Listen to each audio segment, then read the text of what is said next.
World के 200 snipers में से एक नाम आपका आता है। 26 वीक की ट्रेनिंग होती है। हम लोग इजराइल गए। नाइक के अंदर आपको कैसे फायरिंग करना है, आप 100 मीटर पर हो, छोटी सी एक मोमबत्ती नीचे जली हुई है, उस मोमबत्ती को देख के आपको अपने टारगेट को खत्म करना है। इंस्ट्रक्टर क्या करेगा, एक विसल होगा, आपको हॉलिस्टर खोलना है, पिस्टल निकालना है, पिस्टल को कॉक करना है, चौथे सेकंड में दोबारा विसल बज जाएगा। सिर्फ इस 4 सेकंड में आपको उस आदमी के हेड पर शूट लगना चाहिए। Lucky Bisht. 139 sniper kills. Roy Jain, NSG Commando, Sniper.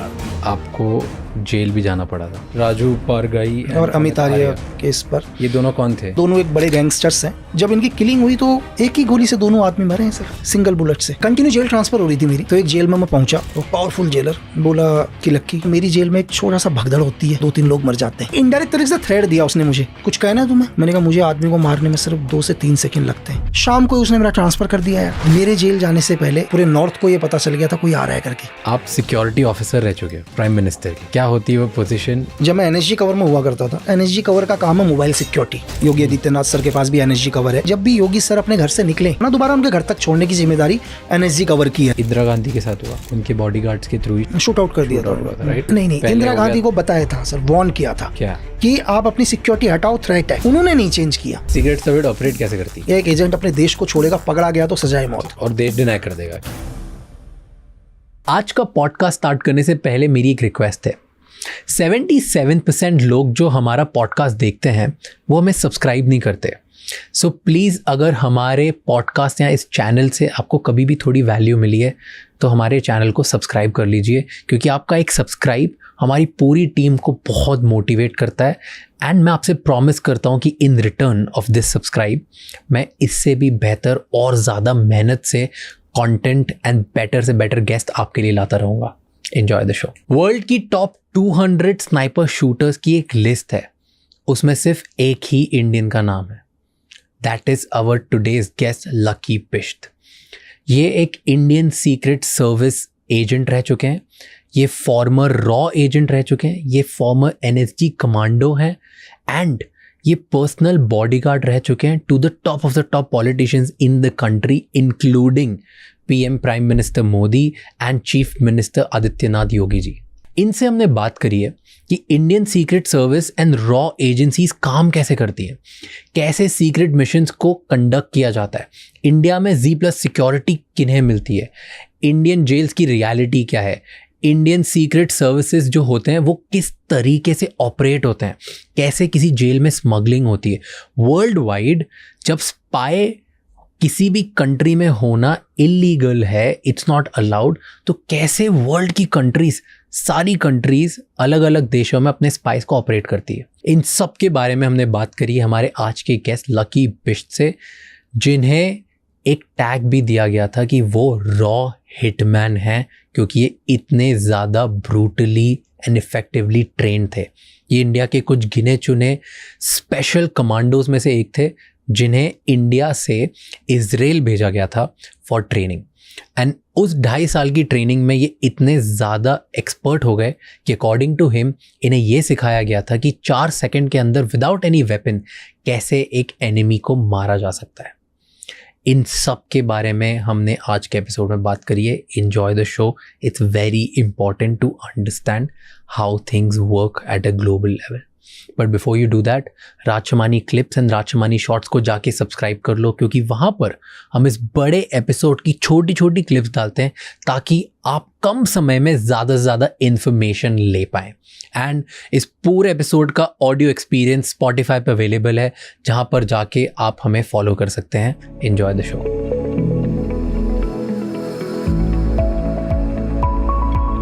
Google करा हमने लिस्ट ऑफ स्नाइपर्स, तो उसमें आपका नाम आता है। ठीक है, मतलब वर्ल्ड के 200 स्नाइपर्स में से एक नाम आपका आता है, और आपको जेल भी जाना पड़ा था। तो क्यों जेल जाना पड़ा था, एंड क्या ये पब्लिक रिकॉर्ड में सब हर किसी का नाम अवेलेबल रहता है कि जो स्नाइपर है डेडिकेटेड, उसका नाम पब्लिक में आ सकता है? नहीं, एक्चुअली क्या है सर, देखिए कि हर किसी का नाम भी नहीं आ सकता, डिपेंड करता है नाम कौन डालता है। देखो, उससे पहले भी अगर आप एक इंसिडेंट देखो 2011 से पहले भी, तो एक सिंपल था, दुनिया की नज़रों में कुछ भी हो, कि एक आइडेंटिटी मेरी अलग थी कि मैं डिफेंस के लिए काम करता हूँ, ठीक है, या इंडियन आर्मी के लिए काम करता हूँ, या स्पेशल फोर्स के लिए काम करता हूँ या एनएसजी के लिए। देन आने के बाद धीरे धीरे जब मुझे एक डबल मर्डर के केस में एक किलिंग होती है उत्तराखंड के अंदर, और उस किलिंग में अरेस्ट होता हूँ मैं, ठीक है। तो इसमें उस टाइम यूपीए की गवर्नमेंट थी, और यूपीए की गवर्नमेंट डिसाइड करती है, वहाँ की पुलिस और दिल्ली पुलिस और यूपी से कुछ बुलाए हुए कि इस किलिंग के पीछे इसका हाथ है करके। तो कैसे, क्यों आपको ही क्यों पकड़ा? राजू पारगाई और अमित आर्य केस पर। ये दोनों कौन थे? एक्चुअली दोनों अगर आप रिकॉर्ड देखो तो दोनों के हिसाब से एज ए गवर्नमेंट रिकॉर्ड में दोनों एक बड़े गैंगस्टर्स हैं, ठीक है। दोनों बड़े गैंगस्टर्स, और कई केसेस हैं उनके ऊपर। मर्डर्स केस तो आम बात है, ठीक है, लेकिन कुछ आर्म्स डीलिंग्स पर भी हाथ है इनका। ओके, तो इलीगली वेपन स्मगल करते थे। वेपन्स और मर्डर्स तो आम बात थी, मर्डर्स वगैरह तो बहुत हैं। और इससे जब इनकी किलिंग हुई तो इनके ऊपर ये दोनों मर गए? दोनों मर गए, एक ही बुलेट से वन शॉट, एक बुलेट से दो लोग मरे? 2 आदमी, 1 bullet in 2 man kill sir. एक ही गोली से दोनों आदमी। ये कैसे हुआ? अब ये जो भी जिसने किल किया होगा उसी को पता होगा सर। तो इस केस पर मुझे अरेस्ट, एक ही गोली से दोनों आदमी मरे हैं सर, सिंगल बुलेट से। कैसे होता है, मतलब व्हाट इज पॉसिबल? अच्छा, पीएम एक ही कि जिसने भी मारा है, जिस शूटर्स ने भी मारा है इसको, जिस आदमी ने भी, उसने ऐसा एम लिया कि उसे दोबारा ना मारना पड़े 2 गोली।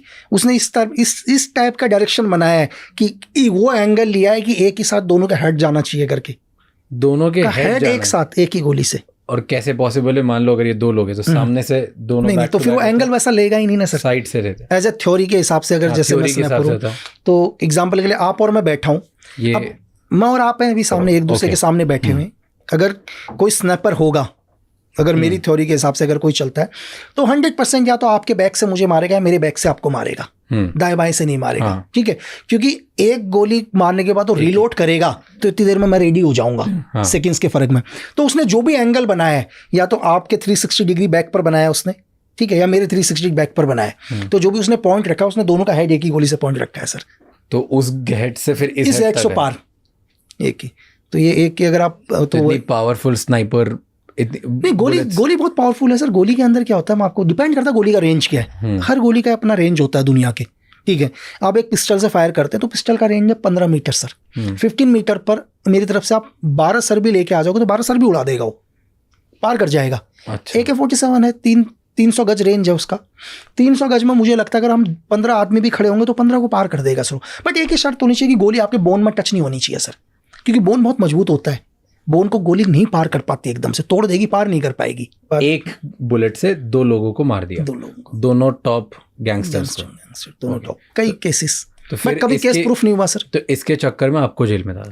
मुझे उठाया इस केस के ऊपर क्या कि ये किलिंग भाई आपने करी है? मैंने करी है किलिंग, ठीक है। लेकिन किलिंग के लिए भाई उस टाइम यूपीए गवर्नमेंट एक ही चीज थी कि यार भाई किलिंग का कोई मोटिव तो होना चाहिए। क्यों मारूंगा? चलो एक कोई मतलब नहीं, हम कहीं जानते ही नहीं, लेकिन मारेगा क्यों आदमी? लेकिन सबसे बड़ी दिक्कत यूपीए गवर्नमेंट के लिए यही आ गया, किलिंग का रीजन क्या डालें करके, ठीक है, कि रीजन क्या डालें किलिंग का। बट क्या मतलब 1000 लोग और मार सकते थे, आपको ही क्यों उठाया? कुछ तो मिला होगा, कुछ तो प्रूफ हुआ होगा कि नहीं बस शक के दायरे में उठा दिया। एक्चुअली क्या हुआ कि जिस क्राइम सीन पर उनकी डेड बॉडी मिली, उसी क्राइम सीन पर एक हॉलिस्टर मिला उनको। हॉलिस्टर मतलब पिस्टल जिस पर रखी जाती है, हाँ, ठीक है। और मेरी गन का जो लाइसेंस, मेरे पास जो गन है सेम उसी शेप की है, उसी साइज की गन है जो हॉलिस्टर आता है।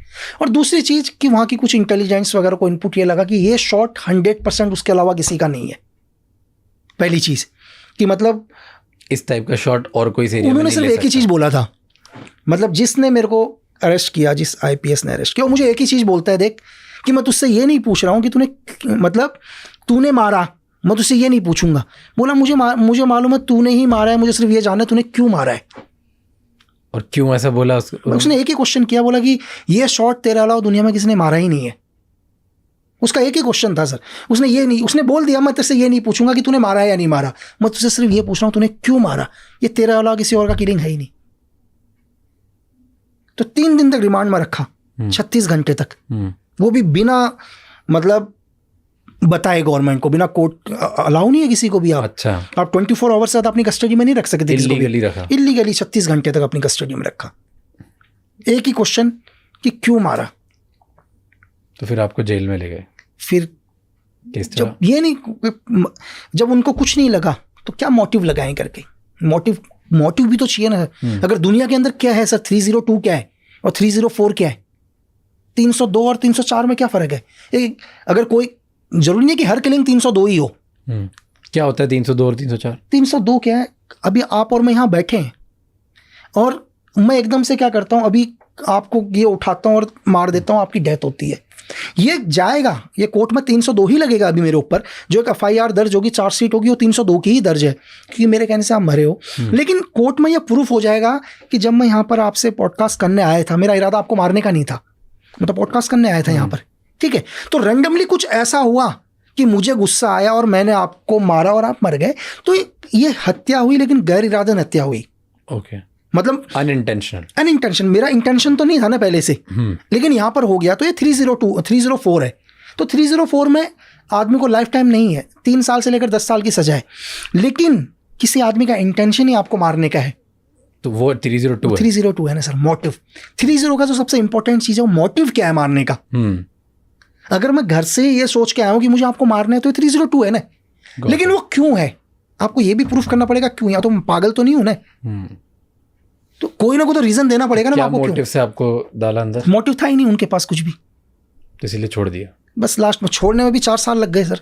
तो 4 साल आप जेल में थे? 4 साल जेल में थे, लगा लो तारे और चांद नहीं देखे 4 साल में।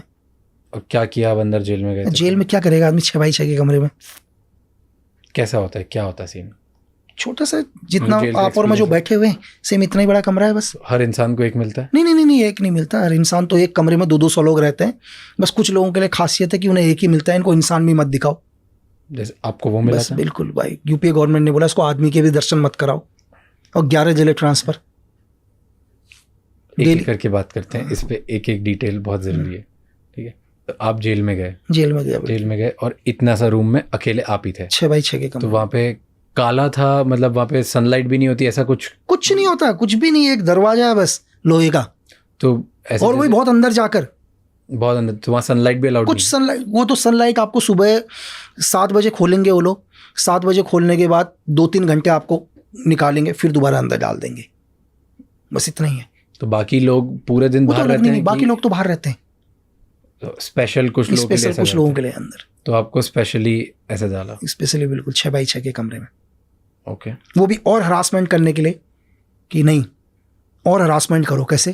क्योंकि कोई दोस्त है वो मिलने आने वाला है। एग्जाम्पल के लिए कि मुंबई में अंधेरी में रखा है और अंधेरी में आप ही आ गए मुझसे मिलने के लिए। अब आप भी मुझसे ना मिलने आओ तो इसको एक काम कर दो, इसको गुजरात भेज दो और दूर कर दो, ताकि इससे मिलने वाला भी ना आ पाए कोई हफ्ते में, महीने में एक। और मेंटली टॉर्चर। तो कोई मिलने नहीं आ पाता था आपको? इतनी दूर कहाँ आएगा मिलने के लिए? कहाँ पे थे आप? अलग अलग 11 जेलें ट्रांसफर। 11 जेल। सबसे पहले घर के नज़दीक वाली जेल में नैनीताल जेल, फिर नैनीताल से हल्द्वानी जेल, हल्द्वानी से अल्मोड़ा जेल, अल्मोड़ा से पौड़ी जेल, पौड़ी से टिहरी जेल, टिहरी से फिर देहरादून जेल, फिर हरिद्वार से सर्कल कंटिन्यू घुमाते रहे। तो अब आपको जेल में डाला, तो जेल में और क्या होता है? जैसे एक तो आपको बंद रखते हैं, फुल टाइम वहीं पे रखते हैं और 4 साल वहीं रखा। और मेंटली टॉर्चर क्या होता है? मेंटली टॉर्चर एग्जांपल के लिए कि कोई मिलने वाला आया है, मिलने ही नहीं देंगे, सीधा बोल देंगे भाई। अब क्या बोलेंगे, आप ही आए मिलने के लिए फॉर एग्जांपल, यार चलो मिल लेते हैं यार, अपना दोस्त है।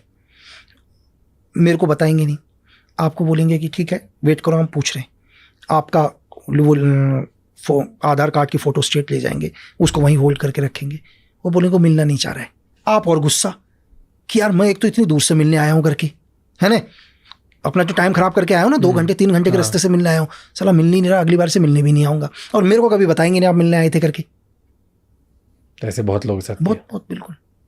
ठीक है। तो एक ये क्या, फिर जब जेल में अंदर जाते हो तो जेल में अंदर थ्रेट नहीं था? थ्रेट क्योंकि वहाँ पर भी तो बदतमीजी करते हैं लोग। नहीं बिल्कुल, थ्रेट जेल में होता है। मैंने जैसे हम लोगों ने मूवीज में देखा और सुना है। डिपेंड करता है सामने वाला कौन है सर।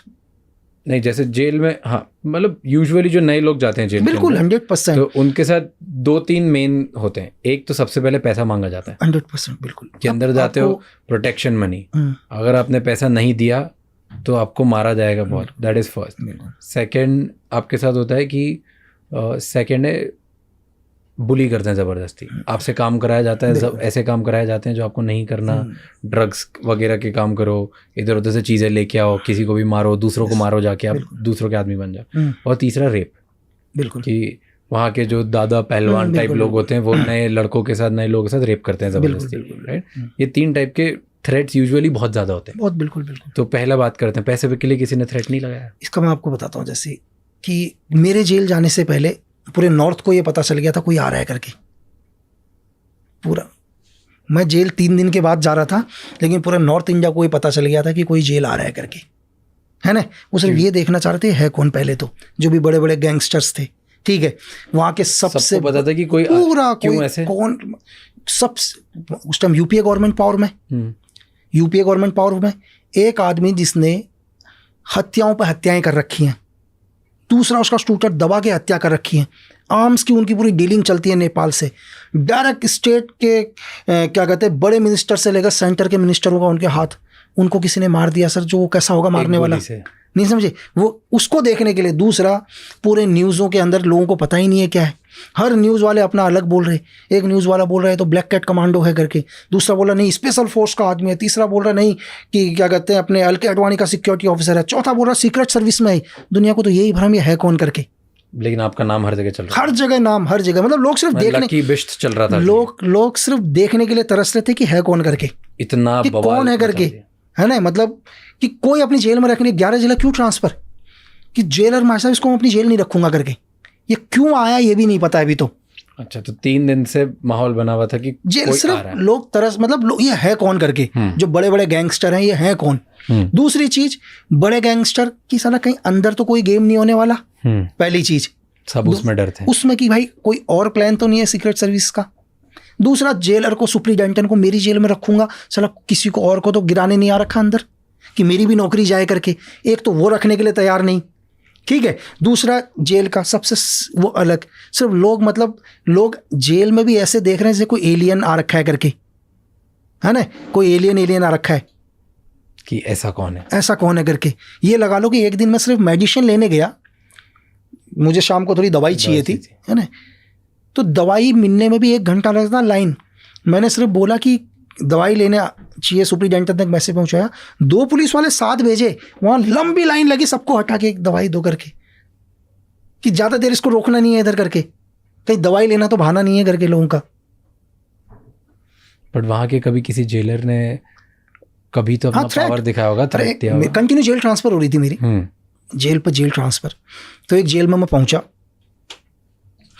तो सुबह एक हेड कांस्टेबल आया मेरे पास, बोला सुप्रीडेंटेंट सर बुला रहे हैं। मैंने कहा ठीक है।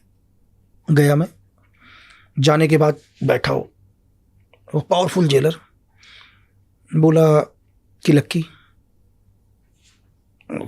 पढ़ते बोला देख मेरी जेल में बहुत डिसिप्लिन चाहिए होता है मेरे को।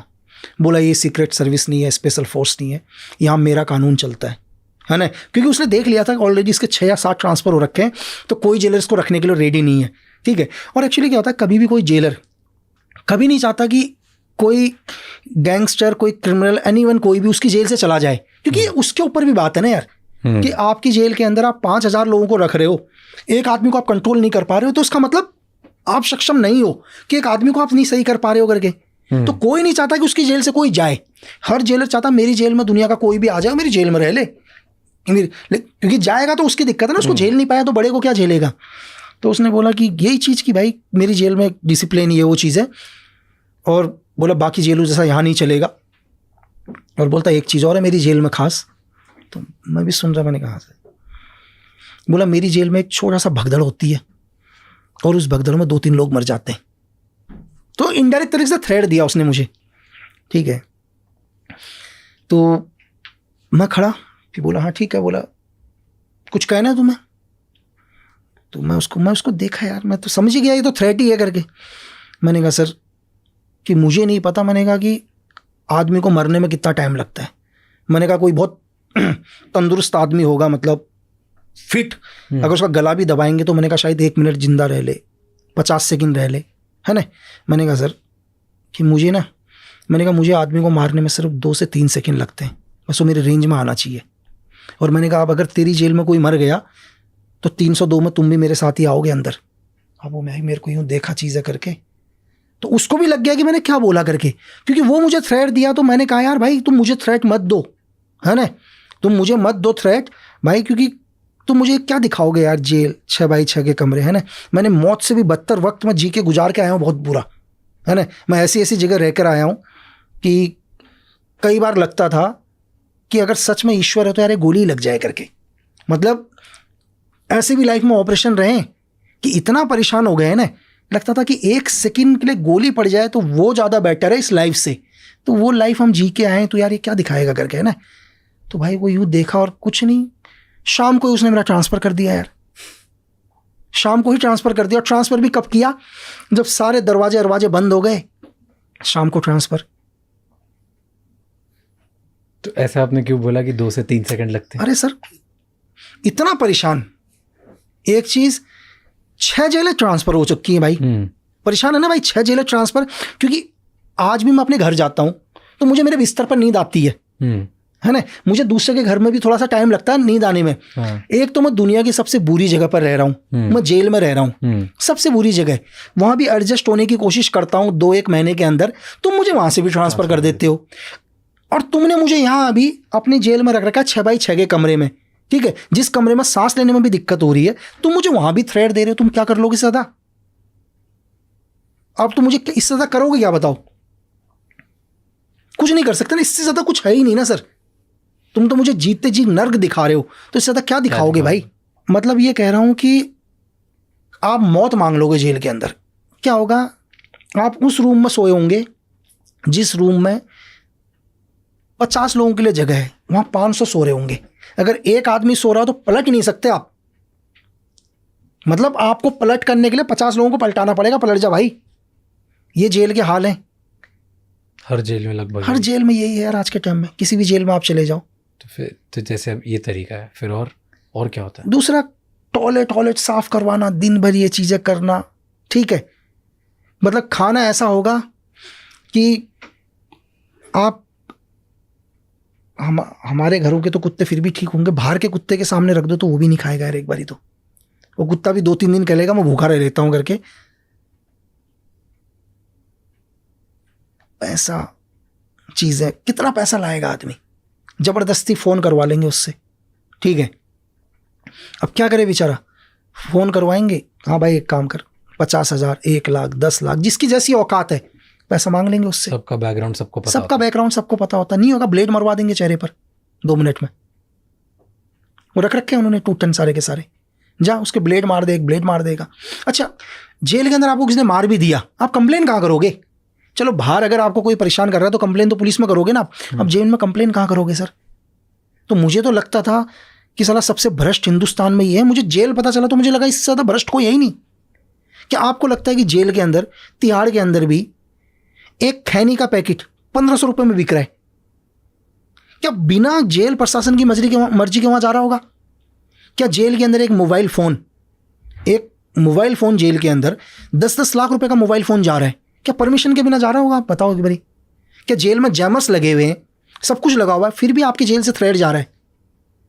क्या बिना जेल प्रशासन के कोई ये कह दे? कभी पॉसिबल ही नहीं है। और वो गैंगस्टर लोगों को थ्रेट दे रहे हैं यार। अबे तुम क्या थ्रेट दोगे यार, क्या पावर दिखाओगे? तू पहले खुद बाहर निकल के दिखाना है। जेल में अगर पैसा नहीं होगा तो एक रोटी नहीं खा पाएंगे ढंग से। अब वो पैसा कैसे कमाएं? यूज करने दूसरों का। मतलब जेल में अगर आप हो और जेल में आपको नॉर्मल खाना नहीं मिलेगा अगर आपने पैसे नहीं दिए तो? नहीं, नॉर्मल मिलेगा ना, आप खा भी नहीं पाओगे उसको, वो खाना आप खा भी नहीं पाओगे ना यार। तो आपको अच्छा खाना चाहिए। आपको अच्छा खाना क्या, नॉर्मल खाना तो चाहिए। नॉर्मल खाने के लिए तो आपके पास 5-10 लाख रुपए होने चाहिए मंथली जेल में देने के लिए।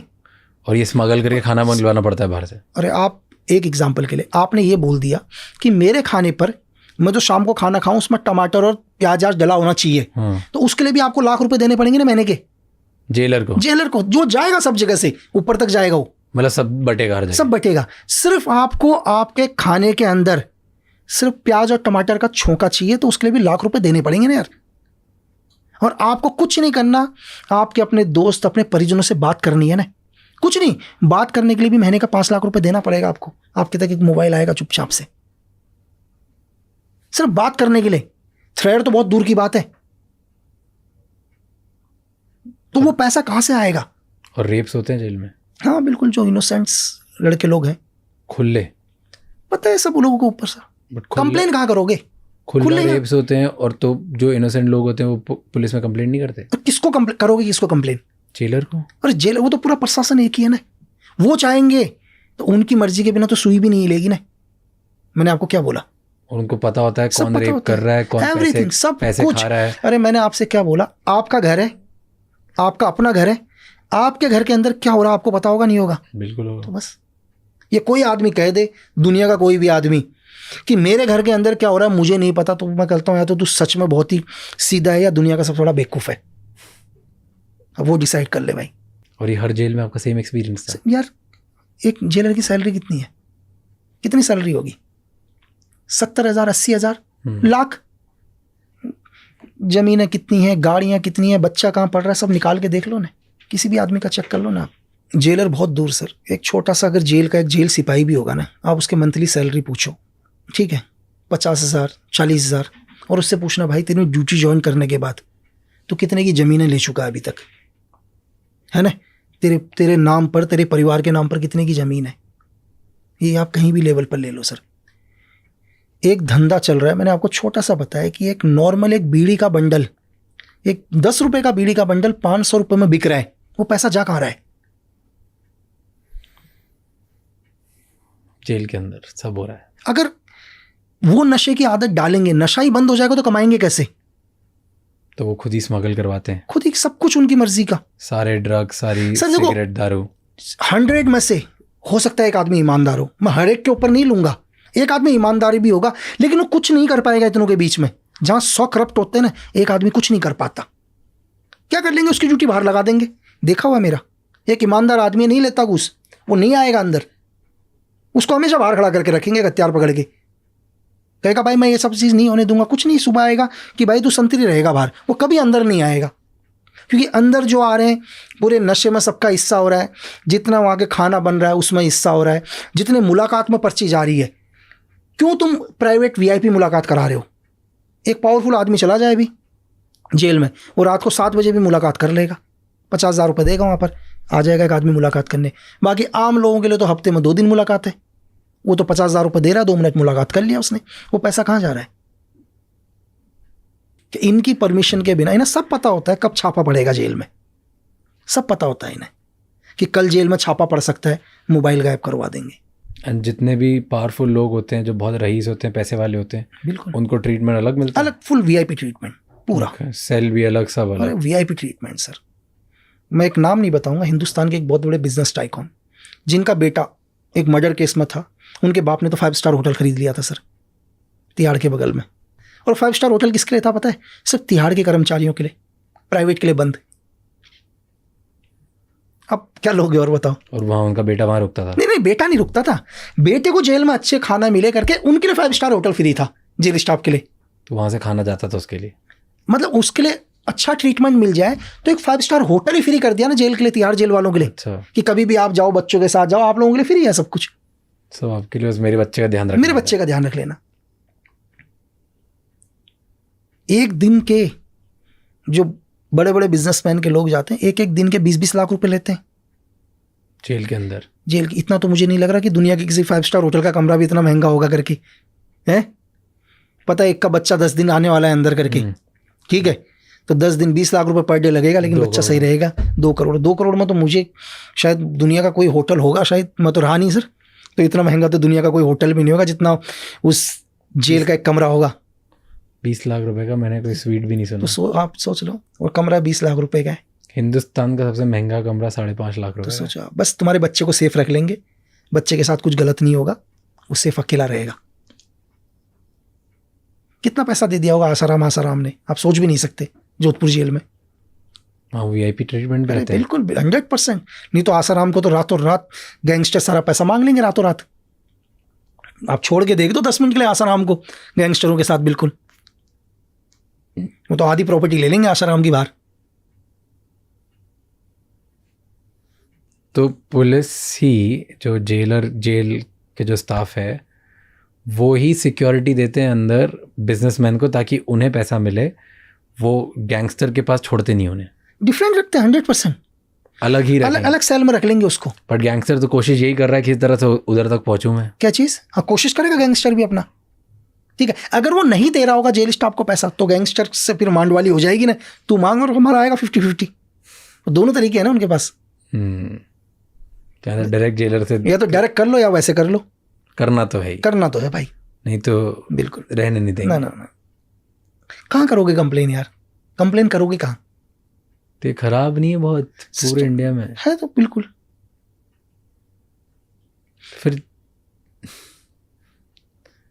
और हर किसी के साथ गलत होता है जेल के अंदर। नहीं यार, गरीब लोग हैं, गरीब लोगों के साथ तो क्या गलत होना, तो वैसे ही गरीब है, उनके साथ तो ना उनका देने के लिए है ना कुछ नहीं है, वो तो क्या करेंगे।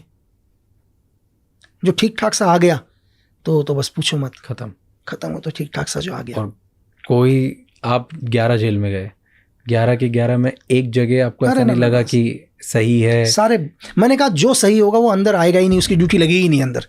मतलब आज किसी को अगर जेल होती है, किसी को भी एक ठीक ठाक इंसान को, तो वो लगभग आपके 11 जेलों के एक्सपीरियंस से आपको ऐसा लगता है कि वो गया, मतलब उसे पैसा देना ही पड़ेगा। 100 लोग अगर जेल गए ना, 100 लोग, तो 100 में से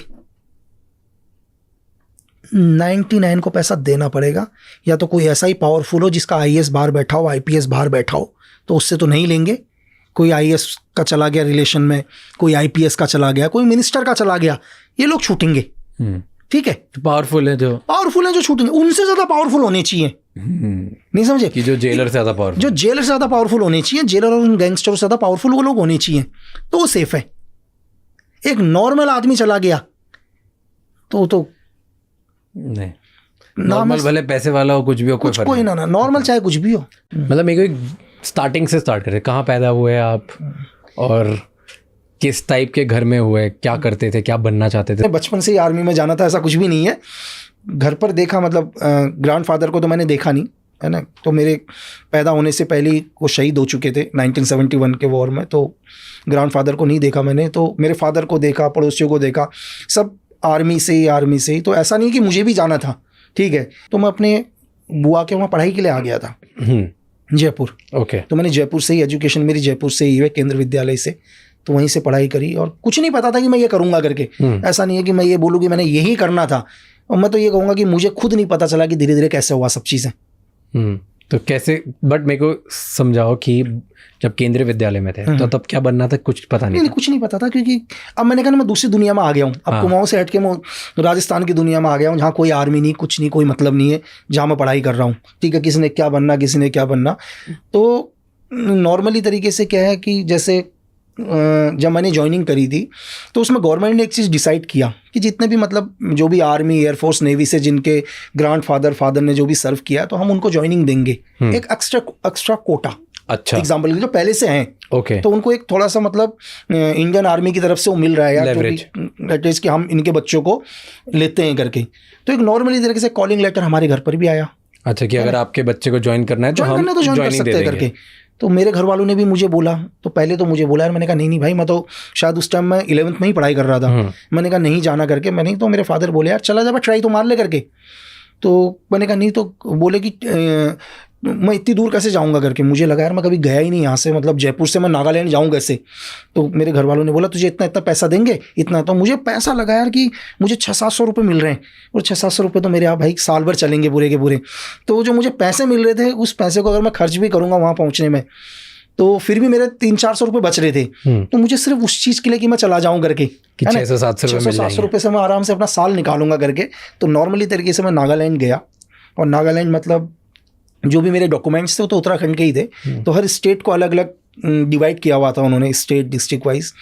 तो जब भी मेरा नंबर आया तो मैं वहाँ गया और अपना एक सेंटर में जो भी अपना फिज़िकल वगैरह दिया, पूरा का पूरा फिज़िकल वगैरह देने के बाद जो भी उनके टेस्ट थे सारे कंप्लीट करे, और वापस फिर कुछ दिन के बाद वापस आ गया, और मैं भूल गया उन चीज़ को दोबारा। ठीक है, तो फिर अपना आराम से दोबारा अपना पढ़ाई, वो चीज़ें नॉर्मल। तो कुछ दिन के बाद एक लेटर आ गया कि आप दोबारा भेजो करके, ओके, री-मेडिकल के लिए। और मेडिकल होने के बाद फिर नॉर्मली फिर वापस आ गए। फिर देन सडनली एक 6 महीने के बाद आता है कि आप ज्वाइन हो गए हो करके, आप सिलेक्ट हो गए। आप सिलेक्ट हो। और आप कितने साल के थे तब? मैं शायद उस टाइम 16 साल 6-7 महीने का था, क्योंकि कसम पीरियड होने तक जब भी आप कसम खाते हैं तो आपकी जो एज होती है वो 18 साल होनी चाहिए। तो इतना तो ट्रेनिंग पीरियड के अंदर ही तो 16 से 18 के बीच में ट्रेनिंग हो रही थी। तो कहाँ पे फिर आपको लेटर आया, फिर कहाँ पे ज्वाइनिंग हुई? फिर दिल्ली गया मैं। दिल्ली जाने के बाद रैंडमली पहली बार दिल्ली पहुंचने के बाद हम लोग पहुंचे, और भी मेरे साथ कुछ लोग थे, ठीक है। तो हम यहाँ से बाहर निकलते हैं ट्रेनिंग के लिए। वैसे 26 वीक की ट्रेनिंग होती है। हम लोग इजराइल गए। क्या होता था ट्रेनिंग सुबह से लेकर रात तक, बताओ? लेकिन वहाँ पर एक ही मेरे को एक बहुत बढ़िया चीज़ लगा वहाँ, कि वहाँ की ट्रेनिंग दुनिया में सबसे अलग थी। कि मुझे ये नहीं पता था कि कल सुबह का, मुझे पता है कि कल सुबह क्या होना है, मुझे कल सुबह के बाद का नहीं पता। ये मुझे 2.5 साल के बाद पता चला। ऐसा क्यों? ओके। रीज़न क्या, हमारे को शाम को लगभग जब भी हम वहाँ से, हमारा जो ग्रुप इंस्ट्रक्टर था जो भी हमको छोड़ता था, वो बोलता था अर्ली मॉर्निंग में आप 0400 आवर्स पर पीटी ग्राउंड पर रिपोर्ट करोगे करके। अब हमारा काम है 0400 आवर पर पीटी ग्राउंड पर पहुँच जाना, मतलब 4 बजे। 4 बजे मैंने, तो हम 4 बजे वहाँ सब खड़े हो जाएंगे बिल्कुल टाइम के हिसाब से। जो भी हमारे इंस्ट्रक्टर आएंगे, सुबह पीटीआई आएंगे, वो हमारे को पीटी कराना स्टार्ट करेंगे। पीटी कराएंगे, पहले पीटीआई लेके जाएगा, 5 किलोमीटर दौड़ाएगा, देन वो हट जाएगा, नेक्स्ट पीटीआई आएगा, वो 5 किलोमीटर ले जाएगा, ऐसे ही करके 20 किलोमीटर दौड़ाते थे वो, ठीक है। तो लास्ट में जो आएगा वो एक जीसीओस रैंक आएगा, जिसकी एज होगी कम से कम 45 के समथिंग। वो लास्ट में बोलेगा मैं भी तो मेरी एज, साले तुम 16-17 ईयर के हो और मैं 54, मतलब इस एज का तुम मेरे बराबर नहीं दौड़ पा रहे हो। तो हम मन में तो ये बोलते थे यार सर आप तो अब भी आए हो, हम तो 15 किलोमीटर से दौड़ रहे हैं लगातार, है ना। तो जब भी ये पूरी एक्सरसाइज खत्म होती थी 4 से लगा 6-7, कोई फिक्स टाइम नहीं था, 6:30 भी अगर ख़त्म हुआ पीटी, तो वो लोग बोलते थे यार कि आप वहाँ पीटी ख़त्म हुआ, फिर एक इंस्ट्रक्टर आता था, बोलता ठीक है ब्रेकफास्ट करके तुम 730 आवर्स पर बीओसी में रिपोर्ट करो। अब घड़ी में टाइम देखें हम यार 6:30 बजे तो हम यहाँ से छूटे हैं, जाने में हमारे को आधा घंटा लगेगा। हम कब हम अपना ब्रेकफास्ट करेंगे, कब हम अपना वेपन लेंगे, ठीक है। मतलब वो टाइमिंग वैसा था, आप कितनी भी कोशिश कर लो आप 5 मिनट लेट ही पहुँचोगे। मतलब आप कोशिश पूरी कर लो, आप उड़ के भी जाओगे ना तो भी आप 5 मिनट लेट पहुँचोगे और आपको वहाँ सज़ा मिलनी है। क्या सज़ा होती थी लेट होने की? सज़ा क्या है कि जैसे आप वहाँ गए तो वहाँ जाने के बाद इंस्ट्रक्टर बोलेगा हाँ भाई कि चलो मैं तुमसे पहले आ रखा हूँ करके, और तुम मतलब 2-4 गाली उसने देनी।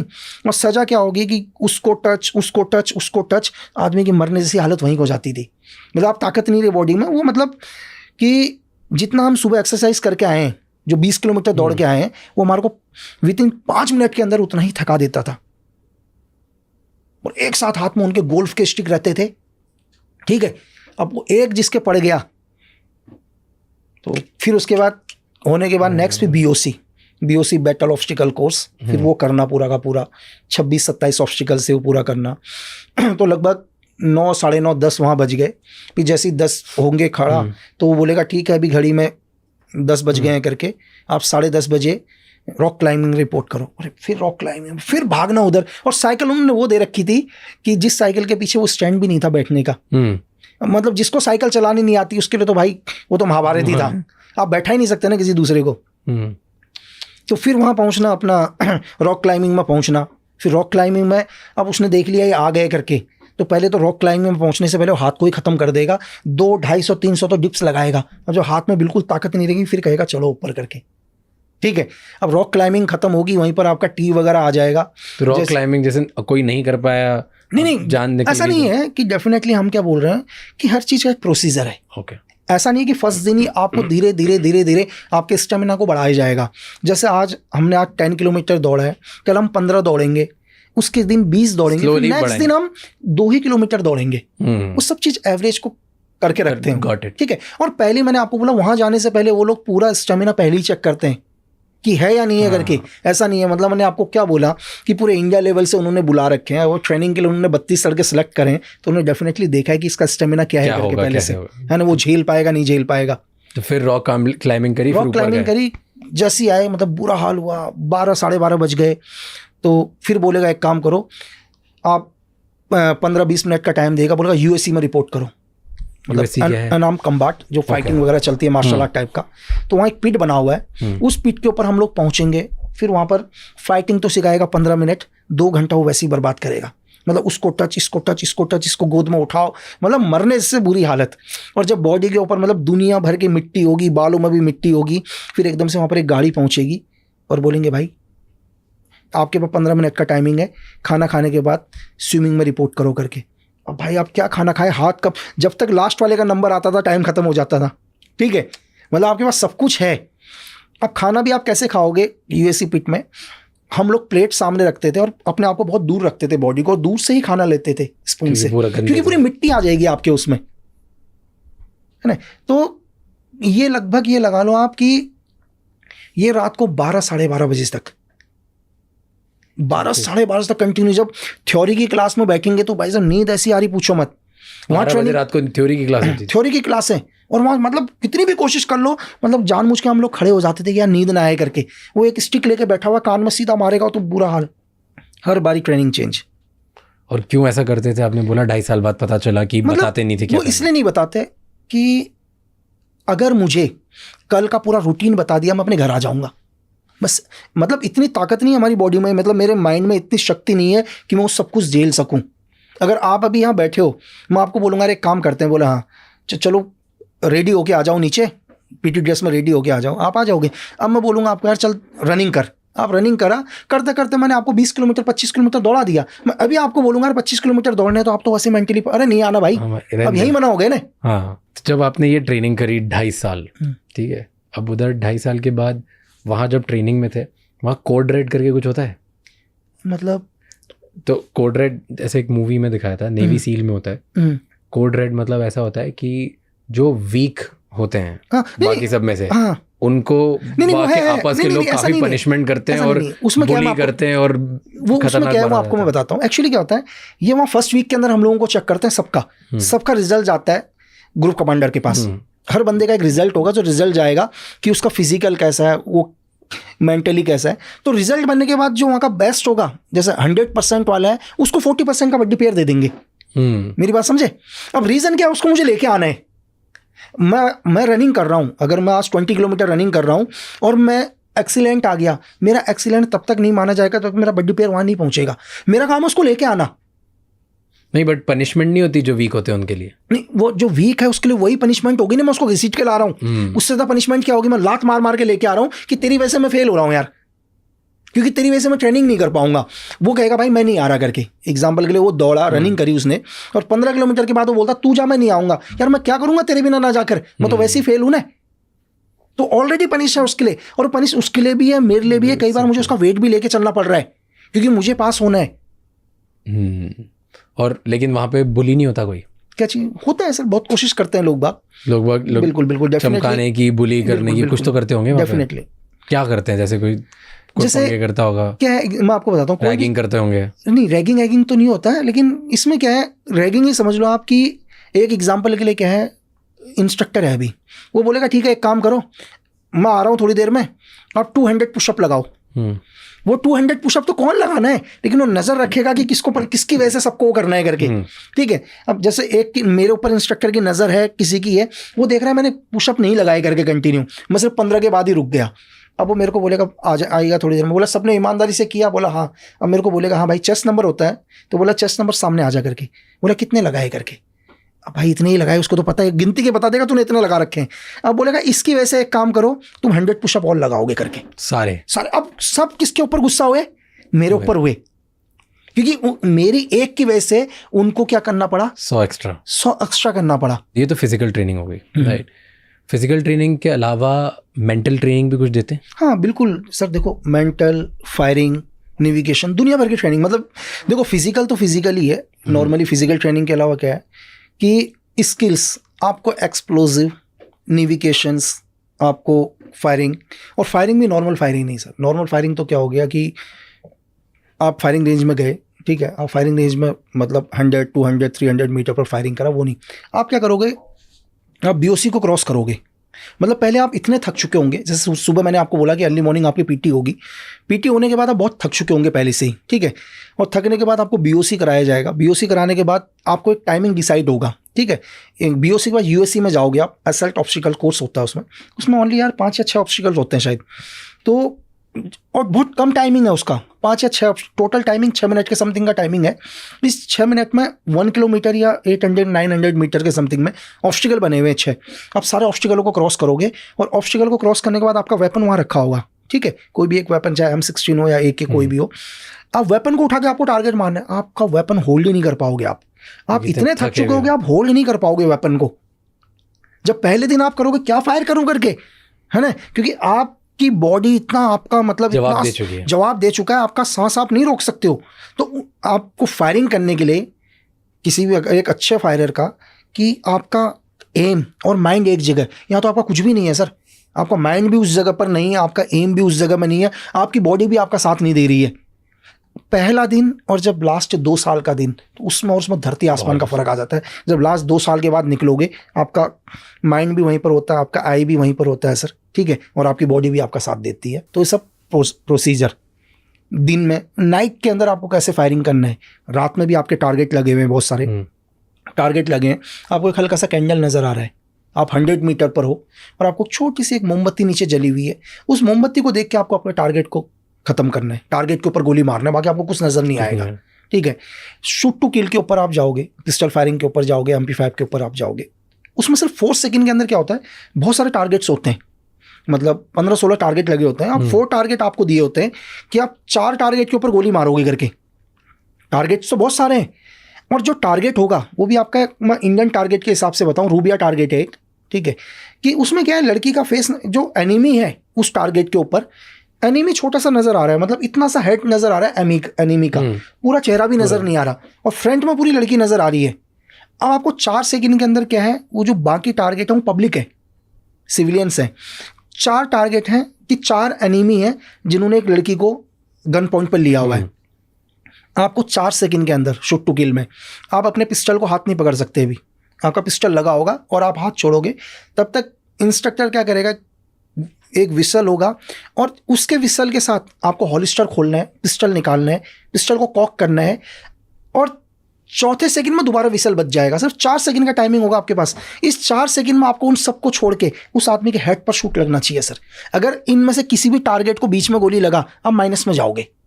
मतलब एक टारगेट का 5 पॉइंट दिया उन्होंने, आप 20 पॉइंट के 4 टारगेट हैं आपके पास, तो ये इनको तो छोड़ो, बीच में जो लड़की है जिस एनिमी का, वो भी नहीं लगना चाहिए, सिर्फ आदमी को लगना चाहिए। और 4 सेकंड के बाद अगर आपके पिस्टल से गोली निकली तो भी आप माइनस में जाओगे। अब फाइनल एग्जाम वहां तभी पास आउट करोगे सर जब आपके 20 नंबर आएंगे। आप एक गोली नहीं मार पाओगे, आपको तो नजर ही नहीं आएगा वो, पहले आप टारगेट को समझने में आपको टाइम लग जाएगा कि ये बीच के वो इतने सा, एक तो माइनस अलग, मतलब +20 तो बहुत दूर की बात है, -20 जाते हैं स्टार्टिंग में कि सारे कुछ तो। नहीं लेकिन कर फिर पाओगे। इसमें भी आप क्या है सर, जब आप वहां से निकलोगे तो 20 पॉइंट लेके निकलोगे। Secret service, secret service operate कैसे करती सर? देखो, ऑपरेशंस की साइड से या इंफॉर्मेशंस के लिए, दोनों साइड दोनों में बताते हैं। एक चीज क्या है, देखो, कभी इन्फॉर्मेशन से स्टार्ट करते हैं, फिर इन्फॉर्मेशन information मिलने से के बाद करते हैं ऑपरेट कैसे करते हैं उस पे आएंगे। देखो एक्चुअली क्या होता है कि अभी आप मुद्दा सुन रहे हैं, आजकल न्यूज़ों में मुद्दा चल रहा है कि केजरीवाल को अरेस्ट किया, ठीक है, रैंडमली कुछ ना कुछ एविडेंस को गवर्नमेंट को लगे कि यार हल्का सा एक स्कैम किया है, जो भी उसमें उससे एक पूछताछ हुई, ठीक है, NIA ने पूछताछ करी, किसी ने भी करी, तो लगता है फिर हम पुरानी हिस्ट्री को चेक करना शुरू करते हैं। आदमी क्या करता है, बैक हिस्ट्री को चेक करता है, और बैक हिस्ट्री को कब से चेक करेगा, फैमिली बैक हिस्ट्री से चेक करना शुरू कर देगा धीरे धीरे। अभी कुछ एक रिपोर्ट्स भी आ रहे हैं कि केजरीवाल US वगैरह भी जाते थे, वहाँ मिलते थे। अब सीक्रेट सर्विस एक एक चीज़ पर चेक करेगी कि मिलता किससे था करके। फॉर एग्जाम्पल के लिए हो सकता है कि रैंडमली मेरे से मिले CM बनने से पहले, ठीक है, जब एक ऑफिसर थे, और मेरा जो बैकग्राउंड है वो US में क्या है, क्या मैं US में वहाँ की सीक्रेट सर्विस के साथ हूँ, ठीक है, वहाँ की आर्मी के साथ मेरा कनेक्शन है, तो अगर कंटिन्यू मुझसे मिल रहे हैं तो मेरा कहीं ना कहीं कनेक्शन, उन सब कनेक्शन को जोड़ा जाता है। पहले क्या जोड़ा जाता है, सारे कनेक्शंस को जोड़ा जाता है कि चलो मुझसे मिले, मैं किनसे मिल रहा हूँ, तो लगेगा कि यार नहीं, एक आदमी, एक एग्जांपल बता रहा हूँ यही चीज़ कि एक बंदा उससे मिलता है, उसके कनेक्शन किसके साथ है कंटिन्यू, वहाँ की CIA के साथ है, या ब्रिटेन के सीक्रेट सर्विसेज के साथ है, या रशिया की सीक्रेट सर्विसेज के साथ है, और कंटिन्यू मिलते हैं। फिर हम इसके ट्रांजिशन को चेक करना शुरू करते हैं। तो चलो मिलना भी रैंडमली हो सकता है, ऐसा नहीं कि मिलना भी रैंडमली हो सकता है, और क्यों गए हैं, आज गया आदमी, या 2 महीने के बाद गया, 6 महीने के बाद गया, या इसके फैमिली में कोई गया, तो हर एक्टिविटीज़ पर चेक करी जाती है। ये तो इन्फॉर्मेशन कलेक्ट करना हो गया कि हम पूरी इन्फॉर्मेशन को कलेक्ट करते हैं, और इन्फॉर्मेशन को कलेक्ट करने के बाद लगता है कि नहीं 100% इनोसेंट है या 100% गिल्टी है, तो फिर ऑपरेशन स्टार्ट होता है सर। तो बस बैकग्राउंड चेक करते रहते हैं और सब हिस्ट्री देखते हैं, जहाँ पे हिंट मिल गई, जहाँ कनेक्ट हो गया डॉट, कहीं ना कहीं वहाँ से देखो, कनेक्ट भी कई बार गलती से भी होता है, ऐसा नहीं है, कई बार यूज भी होता है आदमी का। अभी एक फॉर एग्जांपल आजकल बहुत ज़्यादा स्कैम चल रहा है। आजकल ISI ने क्या कर दिया कि रैंडमली वो लोग क्या चेक करते हैं, वो इंडियन आर्मी के लड़कों को ढूंढ रहे हैं, एयरफोर्स नेवी वगैरह, ठीक है, या जो भी गवर्नमेंट्स के लिए काम कर रहे हैं, जिनके पास इन्फॉर्मेशन, उनको एक नॉर्मली तरीके से क्या आता है, एक रिक्वेस्ट आता है सोशल मीडिया वगैरह में, एक सुंदर सी एक लड़की उन्हें रिक्वेस्ट भेजेगी, धीरे धीरे दोस्ती होगी, दोस्ती होने के बाद वो कभी नहीं बताएगी वो कहाँ से बात कर रही है करके, दोस्ती होने के बाद वीडियो कॉलिंग में भी चैट होगी, पहले वो विश्वास को जीतेंगे धीरे धीरे, ठीक है, नॉर्मली विश्वास को जीतेंगे, और उसको लगा कि यार लड़का क्या कहते हैं इंडियन इंटेलिजेंस की, जब 6-7 महीने दोस्ती हो गई उसकी बढ़िया वाली, वो बताएगी मैं उसका बैकग्राउंड इस तरह से होगा कि आपको जम्मू वम्मू यही नजर आएगी पूरा का पूरा, तो धीरे धीरे वो एक बोलेगी यार मैं एक प्रोजेक्ट कर रही हूँ करके, मैं भी एक PhD कर रही हूँ, कुछ भी कर रही हूँ, और मेरा प्रोजेक्ट आर्मी को लेकर है, उसको लगा यार आर्मी को लेकर मैं तेरी हेल्प कर देता हूँ ना करके, ठीक है। अब वो तो बेचारा उसकी गर्लफ्रेंड है, चीज़ें हैं, वो है, उसको पता ही नहीं उसका यूज़ कैसे हो रहा है, ठीक है, और वो पूरी इन्फॉर्मेशन भी बता रहा है, वो कह मैं अपना प्रोजेक्ट कर रही हूँ करके। तो ऐसा नहीं है यूज़ होता है या जानबूझ के कर रहा है। अभी आप रविंदर शर्मा का आपने नाम सुना होगा, है ना, सेकेंडरी डायरेक्टर RNW के, जो 2001 का इंसिडेंट है, ठीक है। जब RNW को पता चल गया था कि यार हमारे जो ऑफिसर है वो CIA के लिए वर्क करता है करके, ये रविंदर शर्मा से, हाँ, रविंदर शर्मा CIA के लिए, बिल्कुल, अगर आप पढ़ोगे तो आपको पता चलेगा क्या था केस, प्लीज समझाओ। वो हर इन्फॉर्मेशन को CIA तक पहुंचाता था, और एक पावरफुल, और वो रॉ में थे, पावरफुल पोस्ट पर, वेरी पावरफुल पोस्ट पर, लेकिन एकदम से क्या कर सकते थे यार, इतने पावरफुल आदमी के ऊपर हाथ नहीं डाल सकते थे। इनपुट मिली CIA से कि आपका एक आदमी है करके, लेकिन एक आदमी जो इस लेवल पर बैठा हुआ, इतना पावरफुल आदमी है, उसके ऊपर एकदम से हाथ नहीं डाल सकते, क्योंकि उसके इंडिया की भी इन्फॉर्मेशन बहुत स्ट्रांग है पूरी, सेकंड, इतना पावरफुल आदमी है सर, तो कैसे करें करके। फिर उनके क्या किए, जितने भी फोटो स्टेट मशीन्स वगैरह होती थी, सब चीज़ होती थी, उन सबको चेंज किया गया, चिप लगाई गई उसके अंदर, एवरीथिंग। अब वो जितने भी फोटो स्टेट्स वगैरह कर रहे हैं, उसकी 2 कॉपी एक रिजर्व में हो रही है, तो धीरे धीरे पता चला कि हाँ 100% है करके। अब इससे पहले उनको उठाते वो पहले ही निकल गए यहाँ से भाई नेपाल। लेकिन CIA ने भी देखो क्या है कि अगर आप अपने देश के नहीं हुए तो दुनिया आपके ऊपर कभी ट्रस्ट नहीं करेगी। ये आदमी को लगता है कि यार मैं देश के साथ गद्दारी करता हूँ, मुझे वो लोग सराखों में बैठा लेंगे, ऐसा कुछ भी नहीं है भाई। वो आपको सिर्फ तब तक यूज़ करेंगे जब तक आप काम के हो, ठीक है। जो एक कहावत है ना, जो अपनों का नहीं हुआ तो हमारा कभी होगा ही नहीं, और लास्ट में CIA ने खुद ही 2011 में ख़त्म करवा दिया। सर आप बुरा करोगे तो उसका रिजल्ट भी बुरा ही आएगा, कहीं ना कहीं से घूम के आ जाएगा। 100% आप जैसा करोगे कर्मा वैसे घूम के आएगा आपके लिए। तो अब जब हम कर्मा की बात कर रहे हैं, तो कर्मा की बात से आपने क्या क्या किया ऑपरेशंस में, ये बताओ। देखो सर, ऑपरेशंस तो बहुत सारे ऑपरेशन किए हैं। लाइक ऑपरेशन होते कैसे हैं? चलो पहले तो ये बताओ कि अब इन्फॉर्मेशन मिली, एक सीक्रेट सर्विस कैसे ऑपरेट करती है दूसरे देश में जाके। मैंने आपको बताया एग्जांपल के लिए क्या है, हम लेते हैं एक आदमी है हमारे इस देश का है, ठीक है, पावरफुल आदमी है। वो क्या करता है, किसी दूसरे देश के आदमी से मिलता है, रैंडमली मिलता है, और धीरे धीरे हमारे को ये पता चलता है कि यार जिस आदमी से मिल रहा है, ठीक है, इसके कनेक्शन वहाँ के उन लोगों के साथ है जो हमारे देश के हित के लिए सही नहीं है, ठीक है। तो रैंडमली चेक करते हैं उसको। रैंडमली चेक करने के बाद क्या लगता है कि नहीं यार ये आदमी तो डेफिनेटली, चाहे किसी भी चीज़ के लिए, पैसों में बिक गया, किसी भी चीज़ का लालच है, ये काम कर ही रहा है, हाँ। है ना। तो हमारे देश में उस आदमी को एलिमिनेट करना कोई बड़ी बात नहीं है। बड़ी बात है उस आदमी को जो वहाँ बैठा हुआ है, ठीक है, उसको एलिमिनेट करने के लिए एक ऑपरेशन लॉन्च होगा।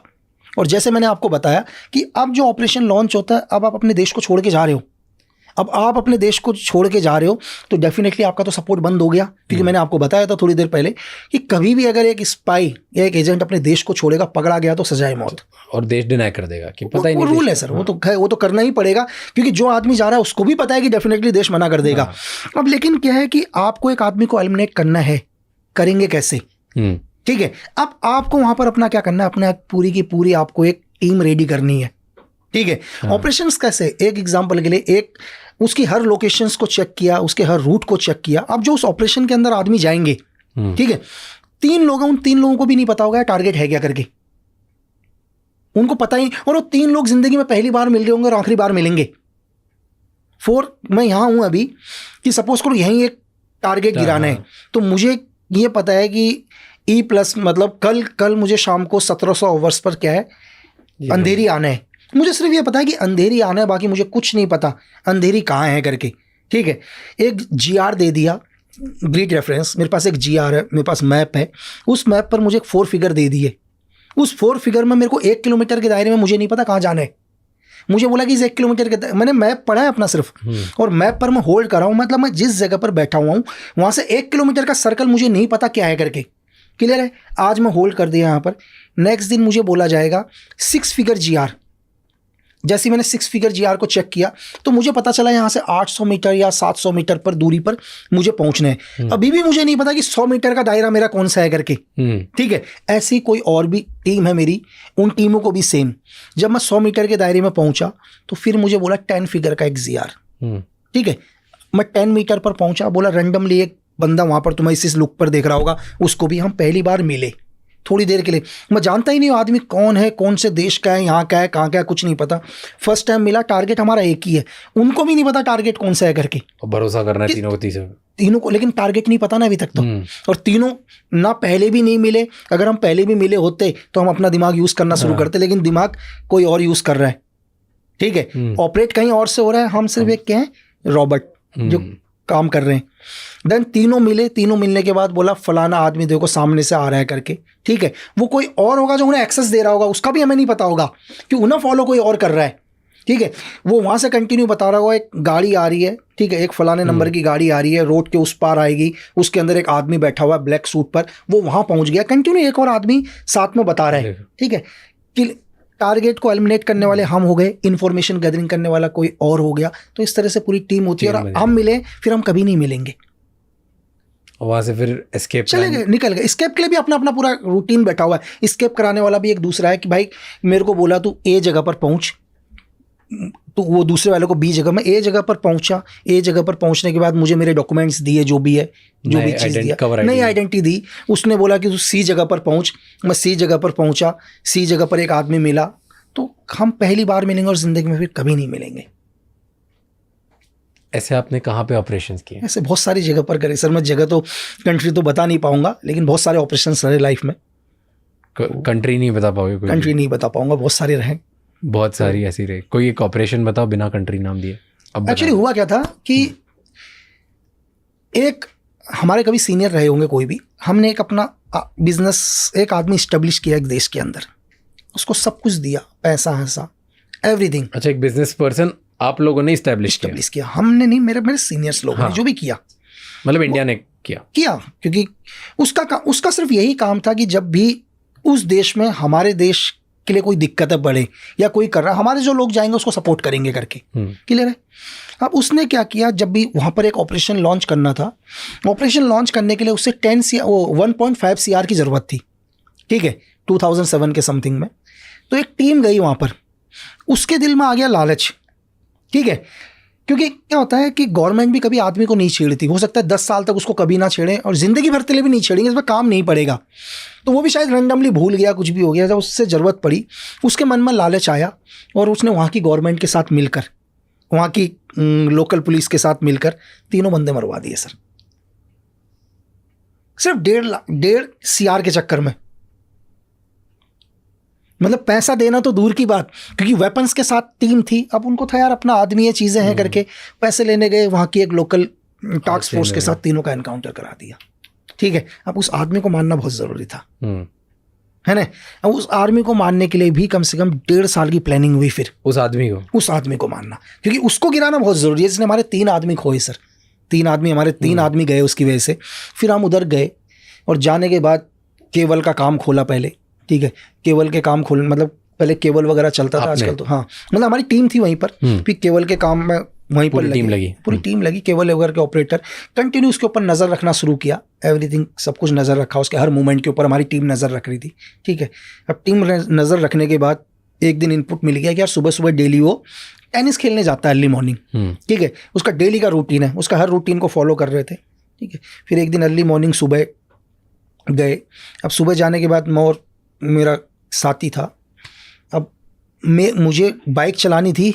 अब मुझे बाइक के ऊपर थोड़ा सा भरोसा नहीं हुआ, क्योंकि कई टाइम के बाद मैं बाइक चला रहा था और मुझे लगा यार मैं एकदम से चला पाऊंगा नहीं चला पाऊंगा करके। तो देन मेरा जो भी एक साथी दूसरा वहाँ पर था, यार मैंने कहा मैं पीछे बैठता हूँ, तू बाइक चला।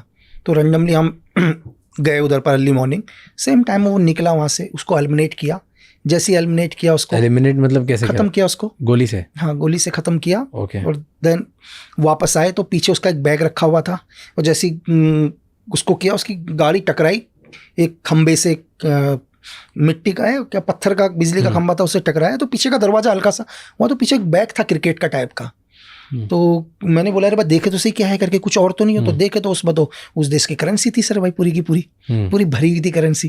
ठीक है, अब हमने कहा यार इसको उठाए नहीं उठाए, तो उसको भी उठा लिया सर। उसको उठाने के बाद वापस उधर गए तो इतनी देर में तो हल्ला मच गया पूरा का पूरा हर जगह।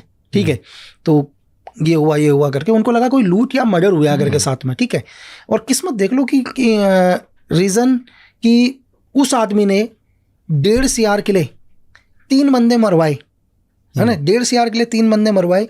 और सेम अगर आप करेंसी देखो 10-15 लाख का फर्क रहा होगा करेंसी के हिसाब से, इतने ही उसकी गाड़ी के पीछे मिले सर। उसका कर्मा कह लो क्या कह लो। और ये अपन इंडियन गवर्नमेंट ने निकाल लिया सर? नहीं निकाले नहीं, तो वहीं चले गए सर। पैसा तो नहीं लाए, पैसा तो वहीं चला गया, उस करेंसी को यहाँ नहीं लाए।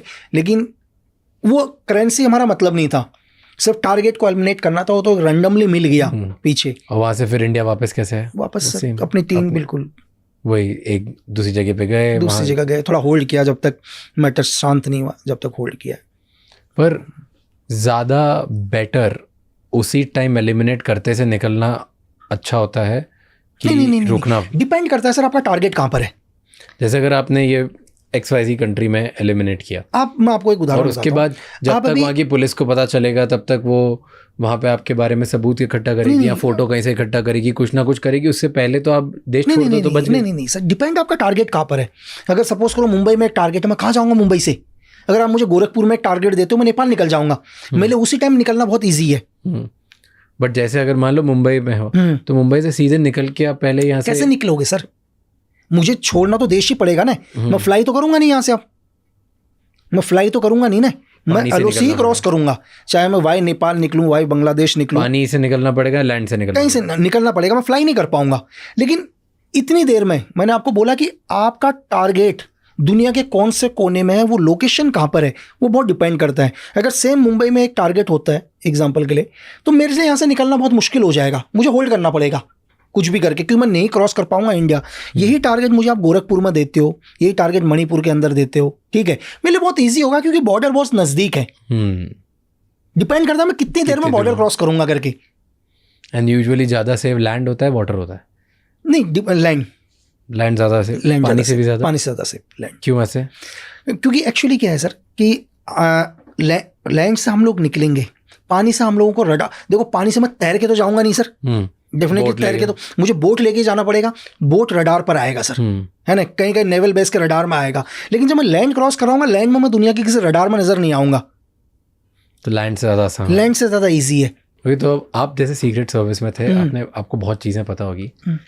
इंडिया को सबसे ज़्यादा खतरा कौन से देश से? देखो सर, इंडिया को जो खतरा है सबसे ज़्यादा, अभी तो हमारा पड़ोसी देश ही चाइना है सर, जिससे हमारे को सबसे ज़्यादा दिक्कत है सर, डायरेक्ट तरीके से भी सबसे ज़्यादा दिक्कत हमारे को चाइना से ही है। क्योंकि चाइना कभी नहीं चाहेगा कि हम पावरफुल बने सर, क्योंकि पूरा का पूरा एशिया कंट्रोल चाइना ही चाहता है। ये आप अभी से मत देखो, अगर आप 1955 के अंदर देखो तो आप ज़ियाओ लाई जो चाइना के उस टाइम प्रीमियम थे, हमने एक बांडुंग कॉन्फ्रेंस करी उस टाइम, अगर आपको पता हो, एक बांडुंग कॉन्फ्रेंस हुई थी। एक्चुअली क्या होता था, जब सेकेंड वर्ल्ड वॉर के बाद, जब सेकेंड वर्ल्ड वॉर खत्म हुआ 1945 के बाद, हम लोग 47 में हम फ्रीडम हुए, 49 में चाइना हुआ, और उस टाइम दुनिया में 2 ही सुपर पावर देश थे सर, एक USSR था और दूसरा अमेरिका था। ये दोनों पावरफुल बन रहे थे। अब ये दोनों पावरफुल बन रहे थे, दोनों पावरफुल बनने के लिए हम लोग भी चाहते थे यार हमारी भी अर्थव्यवस्था सही हो। उसके लिए सबसे पावरफुल लीडर नेहरू जी, अपने ज़ियाओ लाई जिनको ब्रेन ऑफ चाइना कहा जाता है सर, दोनों ने डिसाइड किया कि यार हम क्यों ना एक बांडुंग कॉन्फ्रेंस करें और इसमें सारे यूरोप और एशिया के देशों को बुलाएं कि हमको भी आगे बढ़ने का अधिकार है। तो चाइना बिल्कुल, ये 1955 से देखो आप कि चाइना बिल्कुल ठीक है, कंधे से कंधा मिलाकर चल रहा है, ठीक है। और तभी 11 अप्रैल 1955 को सुबह 11 बजे एक इंसिडेंट हो जाता है कि जिस प्लेन के अंदर ज़ियाओ लाई जा रहे थे, वो प्लेन हमारा था, इंडियन एयरलाइंस का प्लेन था, इसका निकनेम कश्मीर प्रिंसेस था। वो प्लेन इन्हें हांगकांग से लेकर जकार्ता लेके जाना था, ठीक है। क्रू मेंबर भी इंडिया का था उसमें 6 के 6, और ज़ियाओ लाई को उस प्लेन में जाना था। और वो प्लेन के अंदर एक्चुअली क्या होता है, धमाका हो जाता है और ब्लास्ट हो जाता है, और ये प्लेन नथुला आइलैंड में जाके गिरता है। जब ये प्लेन नथुला आइलैंड में जाके गिरा और उस दिन चाइना के प्रधानमंत्री नहीं बैठे इस प्लेन में प्रीमियम वहाँ के, उनके अपेंडिक्स का दर्द हो गया था। पूरा वर्ल्ड एक तरफ हो गया सर। पूरी दुनिया ने क्या बोला कि हिंदुस्तान को आप एक टेररिज्म देश घोषित करो, क्योंकि इंडिया क्या करता है, बोलता तो भाईचारा है करके कि मैं भाई हूं करके, और ये चाइना के प्रधानमंत्री को मारने की प्लानिंग करता है करके। ठीक है, आप चाहे KGP ले लो, उस टाइम CIA ले लो, MI5 ले लो, ठीक है, इसकी PRC ले लो, ताइवान की KMT ले लो, ये सब के सब लोग बोलते हैं कि इंडिया एक टेररिज्म देश है, क्योंकि प्लेन भी इसका और क्रू मेंबर भी इसके, तो पूरा प्लेन इसके कंट्रोल में था। प्लेन हमारा बॉम्बे से कलकत्ता गया, कलकत्ता से जकार्ता गया, जकार्ता से हांगकांग गया, सारा क्रू मेंबर हमारा ही था। ठीक है, और प्लेन के अंदर बॉम्ब भी इंडिया ने रखा। क्यों रखा? क्योंकि हिंदुस्तान एशिया में पावरफुल बनना चाहता था, एशिया में पावरफुल बनना चाहता था। क्या करें नेहरू जी, पूरे वर्ल्ड एक तरफ हो गया। तो हमने, अब हमारे पास एक ही चाह रहा था कि हम कैसे भी अपने आप को इनोसेंट प्रूफ करें सर। चाइना ने उसमें भी बोला कि यार, चाइना दो तरफा गेम खेलता है। चाइना नेहरू जी को बोलता है कि नेहरू जी मैं तो आपके साथ हूं करके, है ना, और मुझे लगता है कि ये धमाका आपने, मुझे लगता है कि ये धमाका आपने नहीं किया, लेकिन मेरी एजेंसी बोलती है कि धमाका आप ही ने किया है। वहाँ के प्रधानमंत्री बोलते हैं कि मुझे रैंडमली लगता है कि आपने नहीं किया, लेकिन मैं गलत भी हो सकता हूँ, क्योंकि पूरी दुनिया की एजेंसी बोल रही है और मेरी खुद की एजेंसी बोल रही है कि इस ब्लास्ट के पीछे इंडिया का हाथ है करके। तो बोलता है कि मैं इतना कर सकता हूँ आपके लिए कि आप इसको पूरी दुनिया में आपका ही ऑफिसर इसको लीड करे, मैं इतना फेवर कर दूंगा आपको। तो यार नेहरू जी ने बोला यार ये भी बहुत कि मतलब ये केस अब इंटरनेशनल केस है ना, ये जो केस है एक इंटरनेशनल केस है, तो इस केस को जो लीड करे वो आपका ऑफिसर लीड कर ले पूरी दुनिया में। ठीक है, तो यार नेहरू जी ने कहा ये भी बहुत अच्छी बात है सर, आप हमारे को इतना सपोर्ट कर रहे हो, और क्या चाहिए। ठीक है, अब हमारे एक ऑफिसर रामेश्वर नाथ काव, जिन्होंने RN के खड़ी करी, जिन्होंने लास्ट में रॉ खड़ी करी थी सर, RNW खड़ी करी उन्होंने, वो जाते हैं जब उस केस का इन्वेस्टिगेशन करना शुरू करते हैं ना सर, जब थ्योरी निकलती है लास्ट में, तो थ्योरी में पता चलता है कि इस धमाके के पीछे ताइवान का हाथ था, अमेरिका ने डेटोनेटर दिया था, रशिया को पूरा पता था क्या हो रहा है करके, और खुद चाइना के प्रधानमंत्री को 6 घंटे पहले पता चल गया था कि प्लेन के अंदर बॉम्ब रखा हुआ है करके, लेकिन चाइना के प्रधानमंत्री ने बोला कि धमाका होने दो करके। ठीक है, मतलब इस धमाके को आप होने दो। क्यों? क्योंकि ये धमाका होगा तो मैं हिंदुस्तान का तो नाम आएगा ही आएगा, हिंदुस्तान तो बैकफुट में जाएगा ही, मेरा सबसे बड़ा दुश्मन ताइवान वो खत्म हो जाएगा। अमेरिका ने डेटोनेटर दिया, अमेरिका हमेशा के लिए चुप हो जाएगा ताकि मैं आगे वीटो पावर लूंगा। ठीक है, चाइना का गेम। और जब कि चाइना ने क्यों फेवर किया, एक सबसे बड़ा क्वेश्चन ये है कि लोगों ने उस टाइम बोला कि यार चाइना ने ये फेवर क्यों कर दिया कि हिंदुस्तान का एक ऑफिसर इसको लीड करे। उसके पीछे की कहानी सुनो, क्योंकि चाइना को ये लगता था कि दुनिया में सबसे बेवकूफ़ लोग हिंदुस्तानी हैं। अगर कोई अमेरिकन CIA का इसको लीड करेगा, KGP का लीड करेगा, MI5 का लीड करेगा तो खोल देगा। लगा हिंदुस्तान का तो सारे बेवकूफ़ है, जैसा चाहूँगा वैसा घुमाऊंगा फुटबॉल की तरह। तो मदद भी इसलिए करी ताकि कभी केस ना खुले करके। तो ये उस टाइम का चाइना है सर। और ये कैसे पता आपको? ये बहुत ओपन है? नहीं ओपन नहीं है, कि तो पता है मेरे को पूरी इसकी थ्योरी सर। क्या बात। तो अब 1955 से हैं, सोच लो आप। और वो एक ऐसा इंसिडेंट था जिस इंसिडेंट से सर अमेरिका को ताइवान के साथ अपना समझौता तोड़ना पड़ा सर, और वीटो पावर देना पड़ा आगे चाइना को। एक इंसिडेंट, क्योंकि डेटोनेटर अमेरिका का था सर, उस बॉम्ब में यूज़ किया हुआ डेटोनेटर अमेरिका का था। सिर्फ बस अमेरिका ने सिर्फ एक ही क्वेश्चन बोला उस टाइम, जब चाइना ने अमेरिका के ऊपर भी ब्लेम किया कि ये बॉम्ब तुमने दिया है। अमेरिका ने बोला नहीं, बोला कि डेटोनेटर मेरा है, मैं मानता हूं, लेकिन बॉम्ब के अंदर 3 चीज़ें और हैं। एक्सप्लोजिव लगा हुआ है, पावर सोर्स लगा हुआ है, ठीक है, मैकेनिज्म लगा हुआ है। ये 3 चीज़ कौन से देश के हैं ये भी तो बताओ। चलो डेटोनेटर तो बोला कि हो सकता है मेरे देश का हो, कोई यहाँ से लेके गया हो, लेकिन ये ऐसा इंसिडेंट था कि अमेरिका को ताइवान के साथ अपना समझौता तोड़ना पड़ा। और ब्रेन चाइना का देखो ना, कि एक आदमी ने बैठकर इस प्लेन के अंदर आई थिंक 19 लोग थे सर, क्रू मेंबर लगा के। 19 में से 17 ऑन द स्पॉट खत्म हो गए थे। 17 आदमियों की कुर्बानी दी, अपने खुद के लोगों की भी कुर्बानी दी। चाइना के खुद के कम से कम 6 या 7 डेलीगेट चाइना के मारे गए सर। सिर्फ क्यों? क्योंकि दुनिया में पावरफुल बनने के लिए अपने लोग मरवा दिए, अपने पावरफुल लोग मरवा दिए, ताकि वो ये इस चीज को यूज करे, इस चीज को यूज करे। इसके 2 फायदे। पहला फायदा क्या, उसका ताइवान तो खत्म ही हो गया ना सर। ताइवान KMT खत्म करवा दी पूरी की पूरी। उसके बाद कभी चाइना के ज़ियाओलाई के ऊपर कोई अटैक नहीं हुआ। अमेरिका कभी नहीं बोल पाया, क्योंकि अमेरिका ने अगर चाइना के खिलाफ उस टाइम कुछ भी बोलता तो बोला तुमने तो मेरे को मरवाने की प्लानिंग करी। अब अमेरिका को बैकफुट में होना पड़ गया उस एक इंसिडेंट के चक्कर में, ठीक है। बेचारा उसने सोचा कि हिंदुस्तान को भी मैं करूँ करके, कि हिंदुस्तान भी एक टेररिज्म देश में आ जाएगा। वो तो इंडिया ने अपने आप को इनोसेंट प्रूफ कर दिया सर। तो आप सोच सकते हैं मतलब किस लेवल पर आज क्यों दिक्कत हो रही है चाइना को हमारे देश से, क्योंकि उनको लग रहा है एक पावरफुल लीडर आ गया भाई। दिक्कत इसलिए तो है ना, इससे पहले तो कोई दिक्कत नहीं थी, ना चाइना को दिक्कत हो रही थी ना दूसरे देशों को दिक्कत हो रही थी। आज दिक्कत इसलिए हो गई क्योंकि एक आदमी आ गया भाई, पावरफुल आदमी आ गया, कुछ भी कर देगा। दिक्कत लीडर से है। हिंदुस्तानी तो वही हैं जो पहले थे, हिंदुस्तानी कोई फर्क नहीं पड़ा, वही लोग हैं सर। लेकिन एक आदमी के आने से दिक्कत पड़ गई। एक बात बताओ, इंडिया की अब वर्ल्ड में इमेज बेटर हो गई? क्या लोग डरने लगे इंडिया से कि इंडिया से पंगा नहीं लेना? नहीं, 100% सर। चाहे कुछ भी हो, आज लोग बोल रहे हो। आज की जो सिचुएशन चल रही है सर, जो प्रेजेंट टाइम में लग रहा है कि प्रेजेंट टाइम में पूरी दुनिया को ये पता है कि अगर हमने इसके अगेंस्ट कुछ किया तो दुनिया के किसी भी कोने में आकर इंडिया हमको थ्रेट करेगा करके। चाहे हम दुनिया के किसी भी देश में हो, हम सेफ नहीं है। अगर हम देश के खिलाफ जाएंगे, इंडिया के लिए हम कुछ करेंगे। अच्छा, इस गवर्नमेंट की बात करने पे मुझे एक क्वेश्चन याद आया कि आप सिक्योरिटी ऑफिसर रह चुके हो प्राइम मिनिस्टर के। क्या होती है वो पोजीशन और कौन से प्राइम मिनिस्टर के थे आप? सर मैं जिस टाइम एक्चुअली जब मैं एनएसजी कवर में हुआ करता था, एनएसजी कवर की आईडी थी, तो मैं कई मिनिस्टर्स के साथ रहा जिनको भी जेट प्लस कवर है। वो डिपेंड नहीं करता एक्चुअली जेट प्लस क्या है। जरूरी नहीं है कि आप कोई मिनिस्टर ही हो या प्राइम मिनिस्टर हो, जो भी हो। अगर लगता है इस देश को कि आपके जाने से हमारे देश को नुकसान हो सकता है करके, ठीक है, तो आपको Z plus cover black cat का दिया जाएगा। ये ज़रूरी नहीं है कि आप किसी देश के प्राइम मिनिस्टर हो या एक्स प्राइम मिनिस्टर हो या किसी स्टेट के चीफ मिनिस्टर हो, नहीं। एक आप नागरिक भी हो सकते हो। आपने अपने देश के लिए क्या योगदान दिया और आपके जाने से क्या है। इसका एक छोटा सा एग्जाम्पल है अश्वनी कुमार, पंजाब केसरी के मालिक। बहुत कम लोगों को पता होगा शायद कि 2018 तक या 19 तक, एग्जैक्ट मेरे को फिगर नहीं पता, पर उनको भी ब्लैक कैट कवर एनएसजी लागू थी सर। क्यों थी? जेट प्लस वो भी एनएसजी कवर। जेट प्लस तो बहुत सारी हैं सर, जेट प्लस में भी एनएसजी कवर बेस्ट। तो वो क्यों थी? क्योंकि जब ऑपरेशन ब्लू स्टार हुआ, खालिस्तानी मूवमेंट हुआ, तो अश्वनी कुमार वो थे जिन्होंने इस पंजाब की जनता को ये बताया कि भाई ये लोग गलत हैं करके, ये नहीं है इंडिया के साथ, आप इनका साथ मत दो। उस आदमी ने अपने अखबार के माध्यम से पूरी पंजाब की आवाम को ये बताया कि आप अगर खालिस्तानियों का सपोर्ट करोगे तो ये आने वाले टाइम में आपके लिए, आपकी आने वाली जनरेशन या आप लोगों के लिए गलत होगा करके, ठीक है। तो इस काम से क्या हुआ, हिंदुस्तान को बहुत बेनिफिट हुआ, लोग टेररिज्म की ओर कम गए। तो अश्वनी कुमार की भी जान को खतरा था खालिस्तानियों से हमेशा। तो जिस आदमी ने देश के लिए इतना योगदान दिया, तो भारत सरकार ने भी उनको एनएसजी कवर दिया, जेट प्लस कवर उनको भी दिया।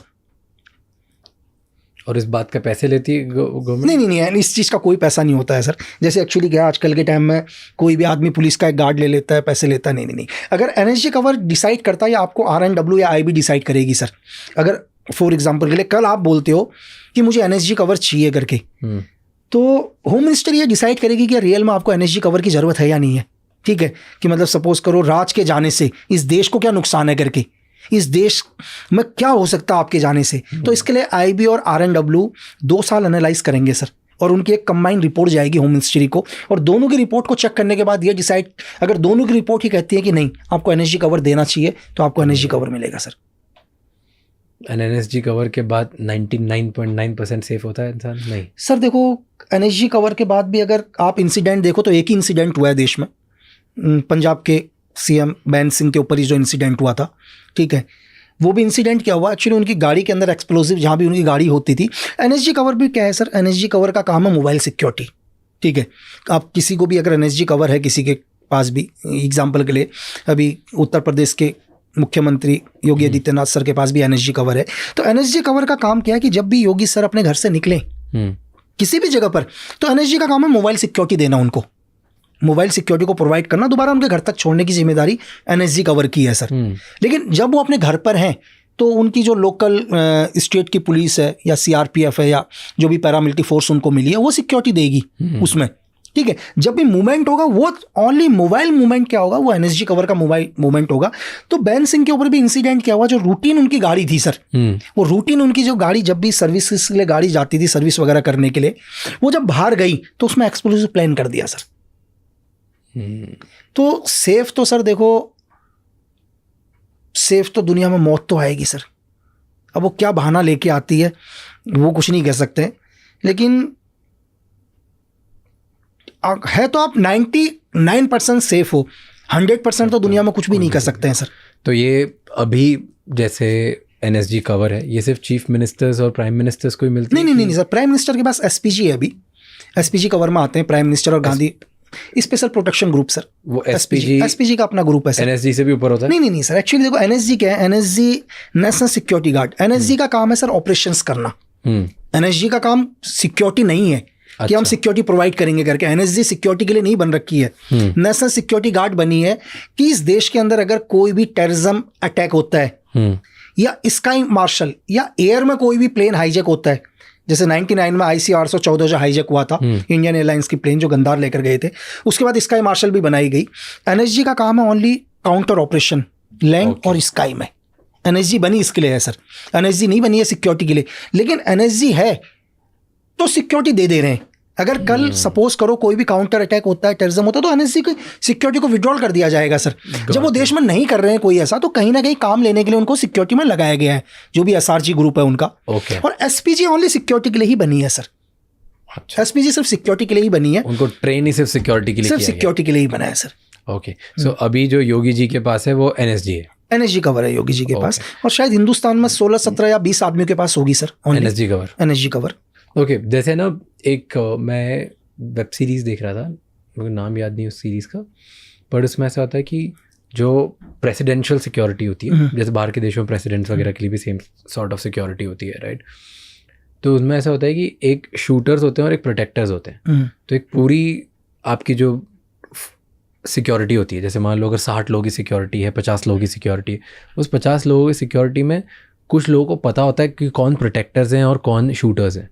तो जैसे क्या होता है कि अगर कभी भी क्योटिक सिचुएशन होती है तो जो प्रोटेक्टर्स होते हैं वो शील्ड बना देते हैं उस आपके प्रोटेक्टेड पर्सन के सामने। फॉर एग्जांपल अगर प्रेसिडेंट है तो उसके आसपास वो शील्ड बना देंगे। बात समझ गया। और जो शूटर्स हैं वो साइड से जाके पोजीशन ढूंढते हैं कि भाई ये अगर गन आ रही है, क्योस हो रहा है, तो वो कहाँ से आ रहा है, उनको जाके काम होता है कि सामने वाले को अनाम करो या उस सिचुएशन को कंट्रोल में लेके आओ। और प्रोटेक्टर्स का काम सिर्फ होता है प्रोटेक्ट करना। तो ऐसा अपने इधर भी होता है कि शूटर और प्रोटेक्टर अलग अलग पोजिशन होती है। कि आपको लगता है कि कोई भी एक आदमी है जिसको जेट प्लस है, इसके रिंग्स डिवाइड होते हैं सर।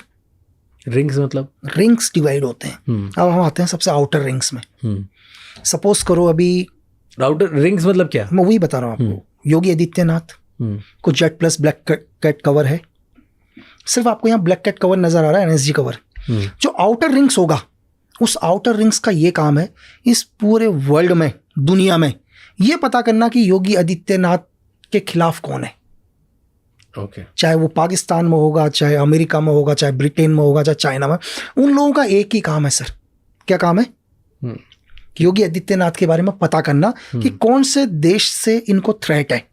Outer ring. फिर नेक्स्ट रिंग के ऊपर आ जाते हैं हम लोग। पूरे हिंदुस्तान के हर स्टेट में आदमी गए होंगे सर इनर रिंग से अंदर, चाहे आप आईबी के हो, किसी के भी हो, जिनका एक ही काम है कि इस देश में कौन सा स्टेट में योगी आदित्यनाथ के लिए गलत सोच रहे हैं, थ्रेट है, क्लियर है। फिर हम उसके स्टेट में आ जाते हैं सर, देश को हटा के स्टेट में आते हैं। तो लोकल इंटेलिजेंस यूनिट जो होगा उस स्टेट का, उनका हर डिस्ट्रिक्ट में लोग होंगे जो सिर्फ ये पता करेंगे कि इनके लिए किस डिस्ट्रिक्ट के लोग क्या भावनाएं रखते हैं, कौन लोग क्या सोचते हैं। ठीक है सर। अब आ जाते हैं हम योगी आदित्यनाथ के पर्टिकुलर्स में। पूरा का पूरा पैरामिलिट्री फोर्स का एक सिक्योर रिंग होगा सर, जहां पर पूरी कंपनी लगी होगी। ठीक है। उसके घर पर मैं आपको बता रहा हूं पूरा का पूरा। ठीक है। अब आ जाते हैं हम, जैसे ही अपने घर से निकलते हैं, एनएसजी कवर सिर्फ इनर कवर हो गया सर। मेरा काम है सिर्फ उनको सेफ लेके जाना। मेरे से बाहर पूरी सीपीटी, पूरी फोर्स लगी पड़ी है सर। ठीक है। मेरा काम नहीं है फाइट करना, मेरा काम है सिर्फ उनको अगर कुछ भी इंसिडेंट होता है वहां से एस्केप करना, उनको किसी तरह से कवर करके भगाना। फाइटर ग्रुप्स अलग है सर, सारे ग्रुप्स डिवाइड हैं। ठीक है, कि उनको सेफ निकालने का अलग ग्रुप है, फाइटर ग्रुप्स कौन होगा वो अलग है, अंगेज कौन करेगा वो अलग है, उसका पीछा कौन करेगा वो अलग है, उनका अल्टरनेटिव रूट कौन सा वो है। हर वीआईपी के अल्टरनेटिव रूट्स होते हैं सर पूरे के पूरे, कि कहाँ से हमें निकलना है, कहाँ से क्या करना है, डिफरेंट रिंग्स है, है ना, ये पूरा प्रोसीजर है। हर आदमी का अपना अलग काम है। मेरा काम क्या है, मेरा काम है सीधे वहां से निकालना, दूसरे का काम है फायर देना, तीसरे का काम है उसके ऊपर काउंटर अटैक देना, चौथे का काम है पूरा कॉर्डन करना। सब अलग अलग डिवाइड है सर, बड़ा रिंग्स होते हैं बहुत सारे। तो जैसे एग्जैक्टली मैं यही समझ नहीं हाँ, मैं आपको मैंने शॉर्ट में बताया, तो ये एक थ्योरी है पूरी की पूरी। क्योंकि वो जो सीरीज थी उसमें यही दिखा रहे थे कि प्रेसिडेंट्स को सिक्योर कैसे करा जाता है। ये सब का अगर उनके ऊपर ये भी है कि उनके ऊपर जैसे फायर आएगा एक कॉर्डन बन जाएगा आदमी का, आदमी कवर कर लेंगे उनको, वो सेफ हो जाएंगे, चारों तरफ से आदमी कवर हो जाएंगे, उनको सेफ निकाल के लेके जाएंगे, टारगेट नजर नहीं आएगा। एग्जैक्टली एग्जाम्पल के लिए कि ये एक टारगेट है, ये हमारा पीपी है, इस एरिया से फायर आया तो यहाँ आदमी का एक पूरा कवर बन जाएगा, पूरा पूरा निकालेगा इनको। ठीक है, दूसरे का काम होगा उनके ऊपर काउंटर करना, फिर उसके लिए पूरी टीम अलग है, उनके लिए पूरी डिफरेंट टीम है बहुत सारी। एग्जैक्टली तो वही मतलब उस सीरीज में यही दिखाया गया था कि शूटर्स अलग होते हैं जो इंगेज और शूट करते हैं, प्रोटेक्टर्स अलग होते हैं जो प्रोटेक्ट करते हैं, ड्राइवर्स अलग डेडिकेटेड होते हैं कि डिफरेंट, हर गाड़ी रेडी होनी चाहिए, 6 गाड़ियां रेडी होती हैं, गाड़ी खाली भी होंगी, अलग भी होंगी गाड़ी, एक गाड़ी साथ में और चल रही होंगी, अगर गाड़ी हमें चेंज करनी पड़ जाए हम किसी और गाड़ी पर भी जाएंगे। 6 गाड़ियां अलग अलग जगह 6 होती है, जिनमें से 5 विजिबल होती है और एक पता भी नहीं होता, एक सिविलियन की कार होती है, वहां पर भी होते हैं। एंड देन एक नेगोशिएटर भी फुल टाइम चलता है, अपने इधर भी नेगोशिएटर होता है। नहीं बिल्कुल 100%। क्योंकि वो बहुत इंटरेस्टिंग था मेरे लिए देखना कि जो नेगोशिएटर्स भी साथ में चलते हैं, कि अगर इन सब के बाद भी कोई फंस गया बिल्कुल बिल्कुल तो उधर उस सिचुएशन में फुल टाइम उनके साथ नेगोशिएटर्स होना चाहिए जो स्पेशल नेगोशिएशन के लिए ट्रेन होने चाहिए कि उस पर्टिकुलर सिचुएशन निकाला कैसे जाए। मैं आपको बता रहा हूँ ना, गोरखपुर में एक शादी थी, मैं राजनाथ सर के साथ गया हुआ था। अब एक्चुअली क्या हुआ कि यार वो शादी थी कि नहीं की, तो शादी में वो लोग अंदर गए तो ड्राइवर थे, यार मुझे लगा ड्राइवर को भी खाने के लिए भेज देना चाहिए यार। मेरी गलती क्या हो गई, मैंने ड्राइवर को खाने के लिए भेज दिया, और जैसे ही खाने के लिए भेजा राजनाथ सर आ गए यार। अब वहाँ तो पता नहीं उस शादी में तो हजारों की भीड़ आ रखी थी सर, अब मैं क्या करूँ, है ना, तो मुझे दूसरी गाड़ी में बैठाना पड़ा उनको। और मैंने वहाँ एक प्रोग्राम चल रहा था, एक कॉमेडियन है राजू श्रीवास्तव, उनका प्रोग्राम चल रहा था, मैंने प्रोग्राम को स्टॉप कर मैंने भेज दिया गाड़ी, टारगेट मूव कर दिया, मैंने अनाउंस करवाया कि यार ड्राइवर जल्दी आओ, मैं पीछे की गाड़ी से निकला। तो इतनी फास्ट पे ये सब बिल्कुल स्पेसिफिक, ये सब अवेयरनेस होनी चाहिए कि आपका प्रेजेंस ऑफ माइंड क्या चल रहा है सर, और वो रुकते नहीं है। नहीं सर, एक पीपी रुकेगा ही नहीं कभी भी। क्या होता है पीपी के लिए, क्या गाइडलाइंस होती है कि वो चलते चलते रुक नहीं सकते? नहीं, वो अपनी मर्जी से अपने बच्चे को भी गाड़ी में नहीं बैठा सकता सर, अपनी वाइफ को नहीं बैठा सकता। अच्छा, और बताओ, अगर सपोज करो एक एग्जांपल के लिए, एक जेट प्लस है ना, जेट प्लस है, वो अपनी वाइफ को अपनी कार में नहीं बैठा सकता सर। क्या बात नहीं, बिल्कुल उसकी वाइफ, मैं नहीं जानता उसकी वाइफ को, उसकी वाइफ उसके घर के अंदर होगी, कहीं और होगी, वो दूसरी गाड़ी में आएगी, उसकी वाइफ मरवा दे सर उसको। उनके बच्चे भी नहीं बैठ सकते? मैंने कह दिया वाइफ नहीं बैठेगी सर, बच्चा तो दूर की बात, फिर उसकी वाइफ भी उसके साथ नहीं बैठेगी सर, एज ए प्रोटोकॉल। और क्या प्रोटोकॉल्स होते हैं? आपने बोला रुकना भी अलाउड नहीं होता? नहीं, जैसे मूवमेंट कर रहा है वो हर रूट्स हर फॉलो करेगा अपने सिक्योरिटी ऑफिसर के हिसाब से। तो फॉर एग्जाम्पल जैसे सर बाहर आ गए, एक बार बोल दिया होल्ड, आपने बोला कि 5 मिनट रुको, गाड़ी आ रही है, ऐसा नहीं कर सकते? नहीं, अगर मैंने बोल दिया एग्जाम्पल के नहीं सर वेट करो करके, तो वेट, चाहे वो 10 मिनट रुक जाए, 15 मिनट, सर वेट करो, 10 मिनट रुकेंगे हम यहाँ पर। क्यों रुकेंगे, वो डिफरेंट चीज़ है, कुछ भी होता मुझे नहीं लग रहा कि भी जाना चाहिए, मैंने बोला मूव तो मूव, नहीं रुकेंगे फिर। तो जो एक कमांडिंग ऑफिसर होगा उस पर्टिकुलर उसमें, जिसको जो भी बोलेंगे, बिल्कुल हाँ, हर किसी का लीड होगा। आपकी मीटिंग खत्म हो गई ना, अब आपको जाना है, कैसे जाना है हमारे ऊपर है, जाना कैसे, कब जाना है, कितनी कैसे जाना है, कैसे जाना है, गाड़ी की स्पीड क्या रहेगी, कहाँ होगा, कौन सा रूट फॉलो करेंगे, सब एवरीथिंग। और ये आपका ही काम होता है बाहर भी मैनेज करना कि सब दूर ट्रैफिक रुकवाओ और इनको निकालना। वो लोकल पुलिस के साथ टच पर रहते हैं पूरा का पूरा, एवरीथिंग वो पूरा क्लियर करके देगा आपको, रूट पूरा क्लियर करके। मैंने जब रिसर्च कर रहा था आपके बारे में तब पढ़ा कि छोटा राजन ने आपको ऑफर दिया था उनको ज्वाइन करने के लिए। सर एक्चुअली क्या है, छोटे राजन के एक राइट हैंड है ना, जानते हैं मेरे को बहुत पहले से, जब मैं सिगरेट सर्विस के लिए काम करता था तब भी जानते थे। तो एक मैसेज आया मेरे पास जब मैं जेल में था, तो मुझे मैसेज आया नॉर्मली, और मैसेज भी किसी और ने नहीं दिया, जो राजन का राइट हैंड था उसने एक पुलिस ऑफिसर को मैसेज दिया। अब सोचो आप, एक पुलिस ऑफिसर आके मुझे मैसेज देता है, ठीक है, कि आपके लिए एक मैसेज आ रखा है करके। मैंने बताओ, तो उसने बोला मैसेज में, उसका मैसेज क्या था? मैसेज ये था कि आपके लिए एक मैसेज आया कि बड़े बरगद की छाया बड़ी होती है करके, वो आपको आंधी से भी बचाता है, तूफान से भी बचाता है करके, है ना। तो कहने का इनडायरेक्ट मतलब था कि एक राजन एक बड़ी बरगद का छाया है, उसके साथ रहोगे तो आंधी से भी बचोगे और तूफान से भी बचोगे, है ना। ठीक है, तो फिर मैंने उसको रिप्लाई दिया, उस ऑफिसर को रिप्लाई दिया। मैंने उनको बोलना, मैंने कहा कि ठीक है अभी केस है, मैंने कहा ज़िंदगी में, बोला कि तो ये सोच के बताओ कि हमारे साथ काम करोगे या नहीं करोगे। तो मैंने उनको बोला, मैंने कहा सर मैं अभी सिर्फ एक ही चीज़ सोच रहा हूँ कि मुझे यहाँ से बाहर कैसे निकलना है, बस। मैंने कहा उनको ये बोलना कि मैं सुबह और शाम को सिर्फ एक ही चीज़ सोच रहा हूँ, मैं इन 4 दीवारों से बाहर कैसे जाऊँ, बस। फिर उसका कभी कोई नहीं आया सर, कभी भी नहीं आया, कभी भी नहीं आया। बट कभी और कोई अंडरवर्ल्ड ने कोशिश करी? छोटा मोटा वो तो चलता रहता है, कोई बोलता है कि ज्वाइन कर लो, ये कर लो, हमारा वो काम देख लो, चीज़ें देख लो, एवरीथिंग। ओके, मेरे 2-3 क्वेश्चन है इसको लेके कि अंडरवर्ल्ड कितना पॉलिटिक्स से या पॉलिटिशियन से जुड़ा हुआ है? देखो पॉलिटिक्स दोनों एक दूसरे से हैं सर, दोनों को एक दूसरे की ज़रूरत पड़ती है ना। आप आंकड़ा उठाकर देखो कभी भी, आपको पता है अभी इलेक्शन स्टार्ट हो गए, इस टाइम क्राइम सबसे कम होगा सर। क्यों होगा? इस टाइम सारे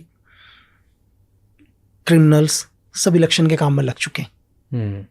क्राइम रेशियो, आप दुनिया का कोई भी क्राइम रेशियो देखो तो जब भी किसी देश के अंदर इलेक्शन होता है क्राइम रेशियो घट जाता है, क्योंकि सारे पॉलिटिशियनों के लिए वही लोग काम कर रहे हैं, बिजी हो गए ना एक साइड में।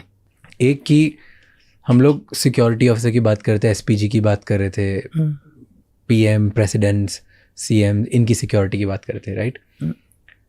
इनमें जैसे इंदिरा गांधी के साथ हुआ, राइट, इंदिरा गांधी जी के साथ यही हुआ कि उनके बॉडीगार्ड्स के थ्रू ही शायद शूट आउट कर दिया था, राइट।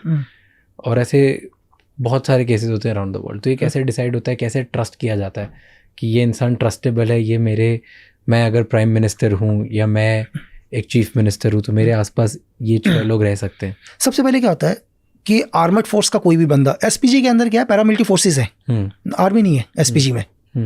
तो पैरामिलिट्री फोर्सेस का कोई भी बंदा क्या होता है, एसपीजी के लिए अप्लाई करता है। क्या करता है? एसपीजी के लिए अप्लाई करता है कि मैं एसपीजी में जाना चाहता हूँ। अब इसका पूरा बैकग्राउंड चेक किया जाता है, इसका, इसके बाप का, इसके पूरे खानदान का बैकग्राउंड, ठीक है, पूरी हिस्ट्री क्लियर होती है इनकी कि ये बंदा, इसके दूर दूर के खानदान में भी आज तक का कोई भी गलत रिकॉर्ड नहीं है किसी का भी, क्लियर है। इसके बाद क्या होता है, ये एसपीजी के लिए अप्लाई करते हैं, एसपीजी में आ गया। अब इसके ऊपर भी एजेंसीज की नज़र होती है, इसके हर मूवमेंट के ऊपर, ठीक है। ये जब छुट्टी भी जाता है तब भी इसके ऊपर नज़र होती है, किससे बात करता है फ़ोन, इसके हर मूवमेंट के ऊपर नज़र होता है, बस होता है हर मूवमेंट के ऊपर। तो ऑलरेडी जो भी उसकी सिक्योरिटी में ऑब्जर्वेशन में है, पूरा का पूरा सर्वेलेंस में लगा हुआ है वो हर चीज़, ठीक है। इससे कंट्रोल पहले तो जाने से भी पहले उसका बैकग्राउंड चेक किया जाएगा, चाहे वो किसी भी फोर्स का हो। अगर सपोज करो कोई सीआरपीएफ का है और सीआरपीएफ का एक आदमी फॉर एग्जांपल के लिए कि एसपीजी के लिए अप्लाई करना चाहता है, एक असिस्टेंट कमांडर सीआरपीएफ का, और पता चलता है कि सीआरपीएफ का जो असिस्टेंट कमांडर है एसपीजी के लिए अप्लाई करना चाह रहा है, तो पता चला कि इसके जो ताऊ जी के बेटे के पोते के नाना के भाई कांग्रेस में, तब भी नहीं आएगा वो। इतना लंबा रिलेशन भी बता दिया मैंने आपको कि ये कांग्रेस में एक नेता है, छूट भुइया ही क्यों ना है, यानी कि कांग्रेस को हल्का सा सपोर्ट कर दिया उन्होंने, इतनी तो भी उसको एसपीजी में नहीं लेंगे। तो फिर तो कंप्लीट ट्रैक रिकॉर्ड, पर तो भी 100% श्योरिटी तो हो नहीं सकती। 100% नहीं होती तो नहीं, सर्वेलेंस है ना कंटिन्यू, हर मूवमेंट पर, कहीं भी शक होगा तो हटा देंगे। पर जैसे तो नहीं, इंदिरा गांधी को बताया था सर, वॉर्न किया था क्या कि आप अपनी सिक्योरिटी हटाओ, थ्रेट है। इंदिरा गांधी ने नहीं किया, सिक्योरिटी वायलेशन किया, बिल्कुल उसको बोल दिया था कि आप अपनी सिक्योरिटी को हटाओ करके। अच्छा, बिल्कुल बता दिया था। ऑपरेशन ब्लू स्टार हुआ था तो बोल दिया था ना, हटा दो करके सिक्योरिटी, जो आपके पंजाबी जो आपकी सिक्योरिटी में है। नहीं, इंदिरा गांधी ने नहीं हटाया, तो सिक्योरिटी ने तो बता दिया था कि आपकी सिक्योरिटी को आप चेंज करो करके, थ्रेट है सिक्योरिटी से, उन्होंने नहीं चेंज किया। एंड बिल्कुल सेम उनके साथ भी हुआ था, राजीव गांधी, राइट? हाँ, मैं समझ गया, बिल्कुल उनके साथ भी यही हुआ सेम। फिर उनकी जो लास्ट मीटिंग थी वो भी कैंसिल करने के लिए बोला था, लेकिन फिर भी नहीं करा उन्होंने। 23 था से डेट 23 मुझे एग्जैक्ट 1991 एग्जैक्ट, तो उनको मना किया था, RNW ने मना कर दिया था थ्रेट है करके, नहीं माने, उन्होंने कहा नहीं भाई मैं जाऊंगा करके। अच्छा, मेरे को लास्ट जो क्वेश्चन मैं पूछना चाह रहा था, दैट वाज कॉन्ट्रैक्ट किलिंग। जब हमने गूगल किया तो आपके नाम के आगे कॉन्ट्रैक्ट किलर क्यों लिखा है?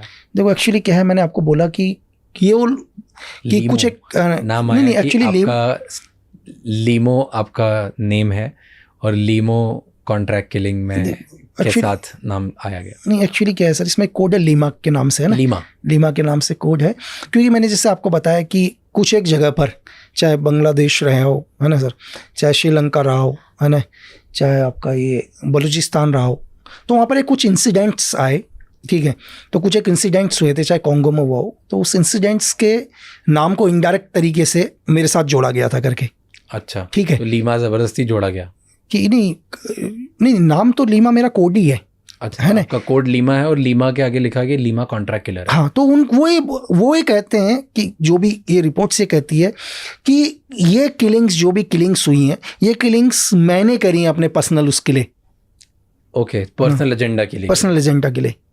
और जबकि आपने करी है। नहीं, मैंने तो कुछ नहीं सर, मैं तो एक इनोसेंट आदमी हूँ, मैंने गॉट इट। तो बट कॉन्ट्रैक्ट किलिंग बहुत नॉर्मल है इंडिया में, इतना बड़ा टारगेट ही नहीं है सर, नॉर्मल है। देखो कॉन्ट्रैक्ट किलिंग तो इतना बड़ा टारगेट नहीं है अभी, इतना बड़ा मतलब रीज़न क्या, कॉन्ट्रैक्ट किलिंग अगर आप दो, हम तो एक छोटे से भी आजकल एक सुपारी किलिंग को भी एज अ कॉन्ट्रैक्ट किलिंग कर लेते हैं चीज़ें। आप डार्क वेब में चले जाओ, हज़ारों कॉन्ट्रैक्ट किलर हैं सर, ठीक है। आप आज डार्क वेब में बिटकॉइंस को दो, डॉलर्स को दो, वो अपनी आइडेंटिटी भी नहीं बताते हैं, ठीक है, कि आप बताओ दुनिया के अंदर। अभी आप लास्ट आपने सुना होगा, अभी आप जो कैनेडियन का बेस्ट स्नैपर है वो भी अगेंस्ट रशिया चला गया सर, ठीक है। तो कुछ बोलता है कि कुछ लोगों की थ्योरी है कि उसको CIA ने हायर किया, आप इसको कॉन्ट्रैक्ट किलिंग कह सकते हैं सर। अभी आप जो रशियन की प्राइवेट आर्मी है, ठीक है, अब उसको आप प्राइवेट आर्मी को क्या बोलोगे सर, कॉन्ट्रैक्ट किलर बोलोगे, क्या बोलेंगे? चलो पुतिन ने एक प्राइवेट आर्मी हायर करी वॉर यूक्रेन के लिए, वो भी तो पैसों के लिए लड़ रहे हैं ना, वो तो पैसों के लिए ही तो है। वो आर्मी आज यूक्रेन के खिलाफ फाइट कर रही है, आप उसको कॉन्ट्रैक्ट किलिंग बोलोगे या देशभक्ति बोलोगे? उस स्नैपर को आप क्या बोलोगे जो यूक्रेन की तरफ से फाइट कर रहा है अगेंस्ट रशिया? क्योंकि पैसा तो US ने ही दिया है, अब वो कॉन्ट्रैक्ट किलर है या क्या है?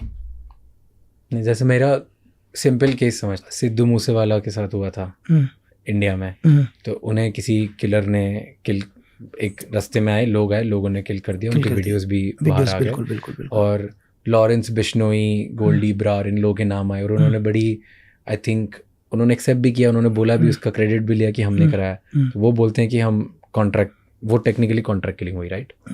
देखो कॉन्ट्रैक्ट किलिंग एक्चुअली क्या है कि चलो एक गैंगस्टर जेल के अंदर है, जेल के अंदर एक गैंगस्टर है, वो तो अंदर बंद है, वो तो बाहर नहीं निकल सकता है। वो क्या करता है, कुछ एक लोगों को पैसा देता है, ये लोकल में बता रहा हूँ आपको, लोकल लेवल पर वो कुछ एक लोगों को पैसा देता है। कोई बिजनेस टाइकॉन उसको पैसा देता है कि भाई तू एक काम कर, तू मेरे एनिमी को खत्म कर दे। वो एक लोकल आदमी को हायर करता है, ये कॉन्ट्रैक्ट किलर हो गया सर।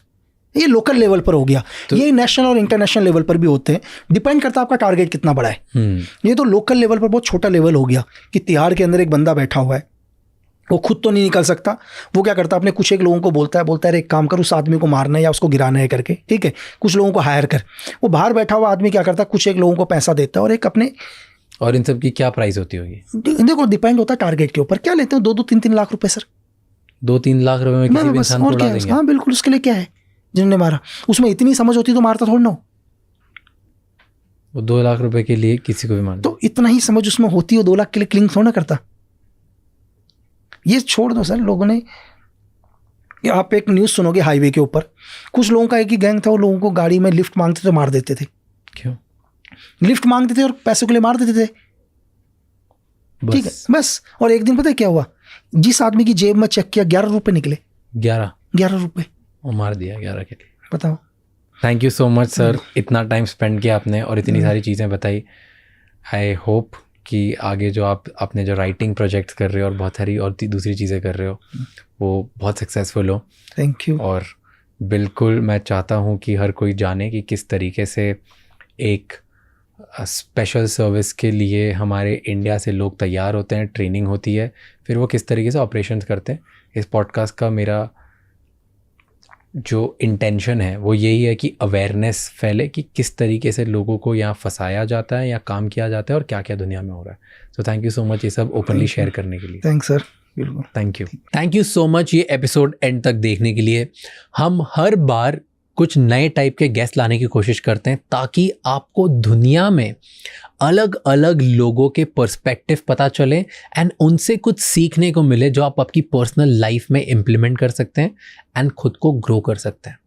मुझे कमेंट्स में बताओ कि ऐसे और गेस्ट आप देखना चाहते हो कि नहीं, किस टाइप के लोग और किस टाइप के क्वेश्चंस आपको पसंद है, क्योंकि जितना आप हमें कमेंट्स में बताओगे उतना ही बेहतर हम कंटेंट बना पाएंगे आपके लिए। Before you leave, you know कि ये एपिसोड किसी एक इंसान के साथ शेयर करना है जिसकी लाइफ में इससे एक पॉजिटिव चेंज आएगा, because one conversation is enough to change somebody and someone's entire world. Until the next episode, keep figuring out and don't forget to subscribe this channel.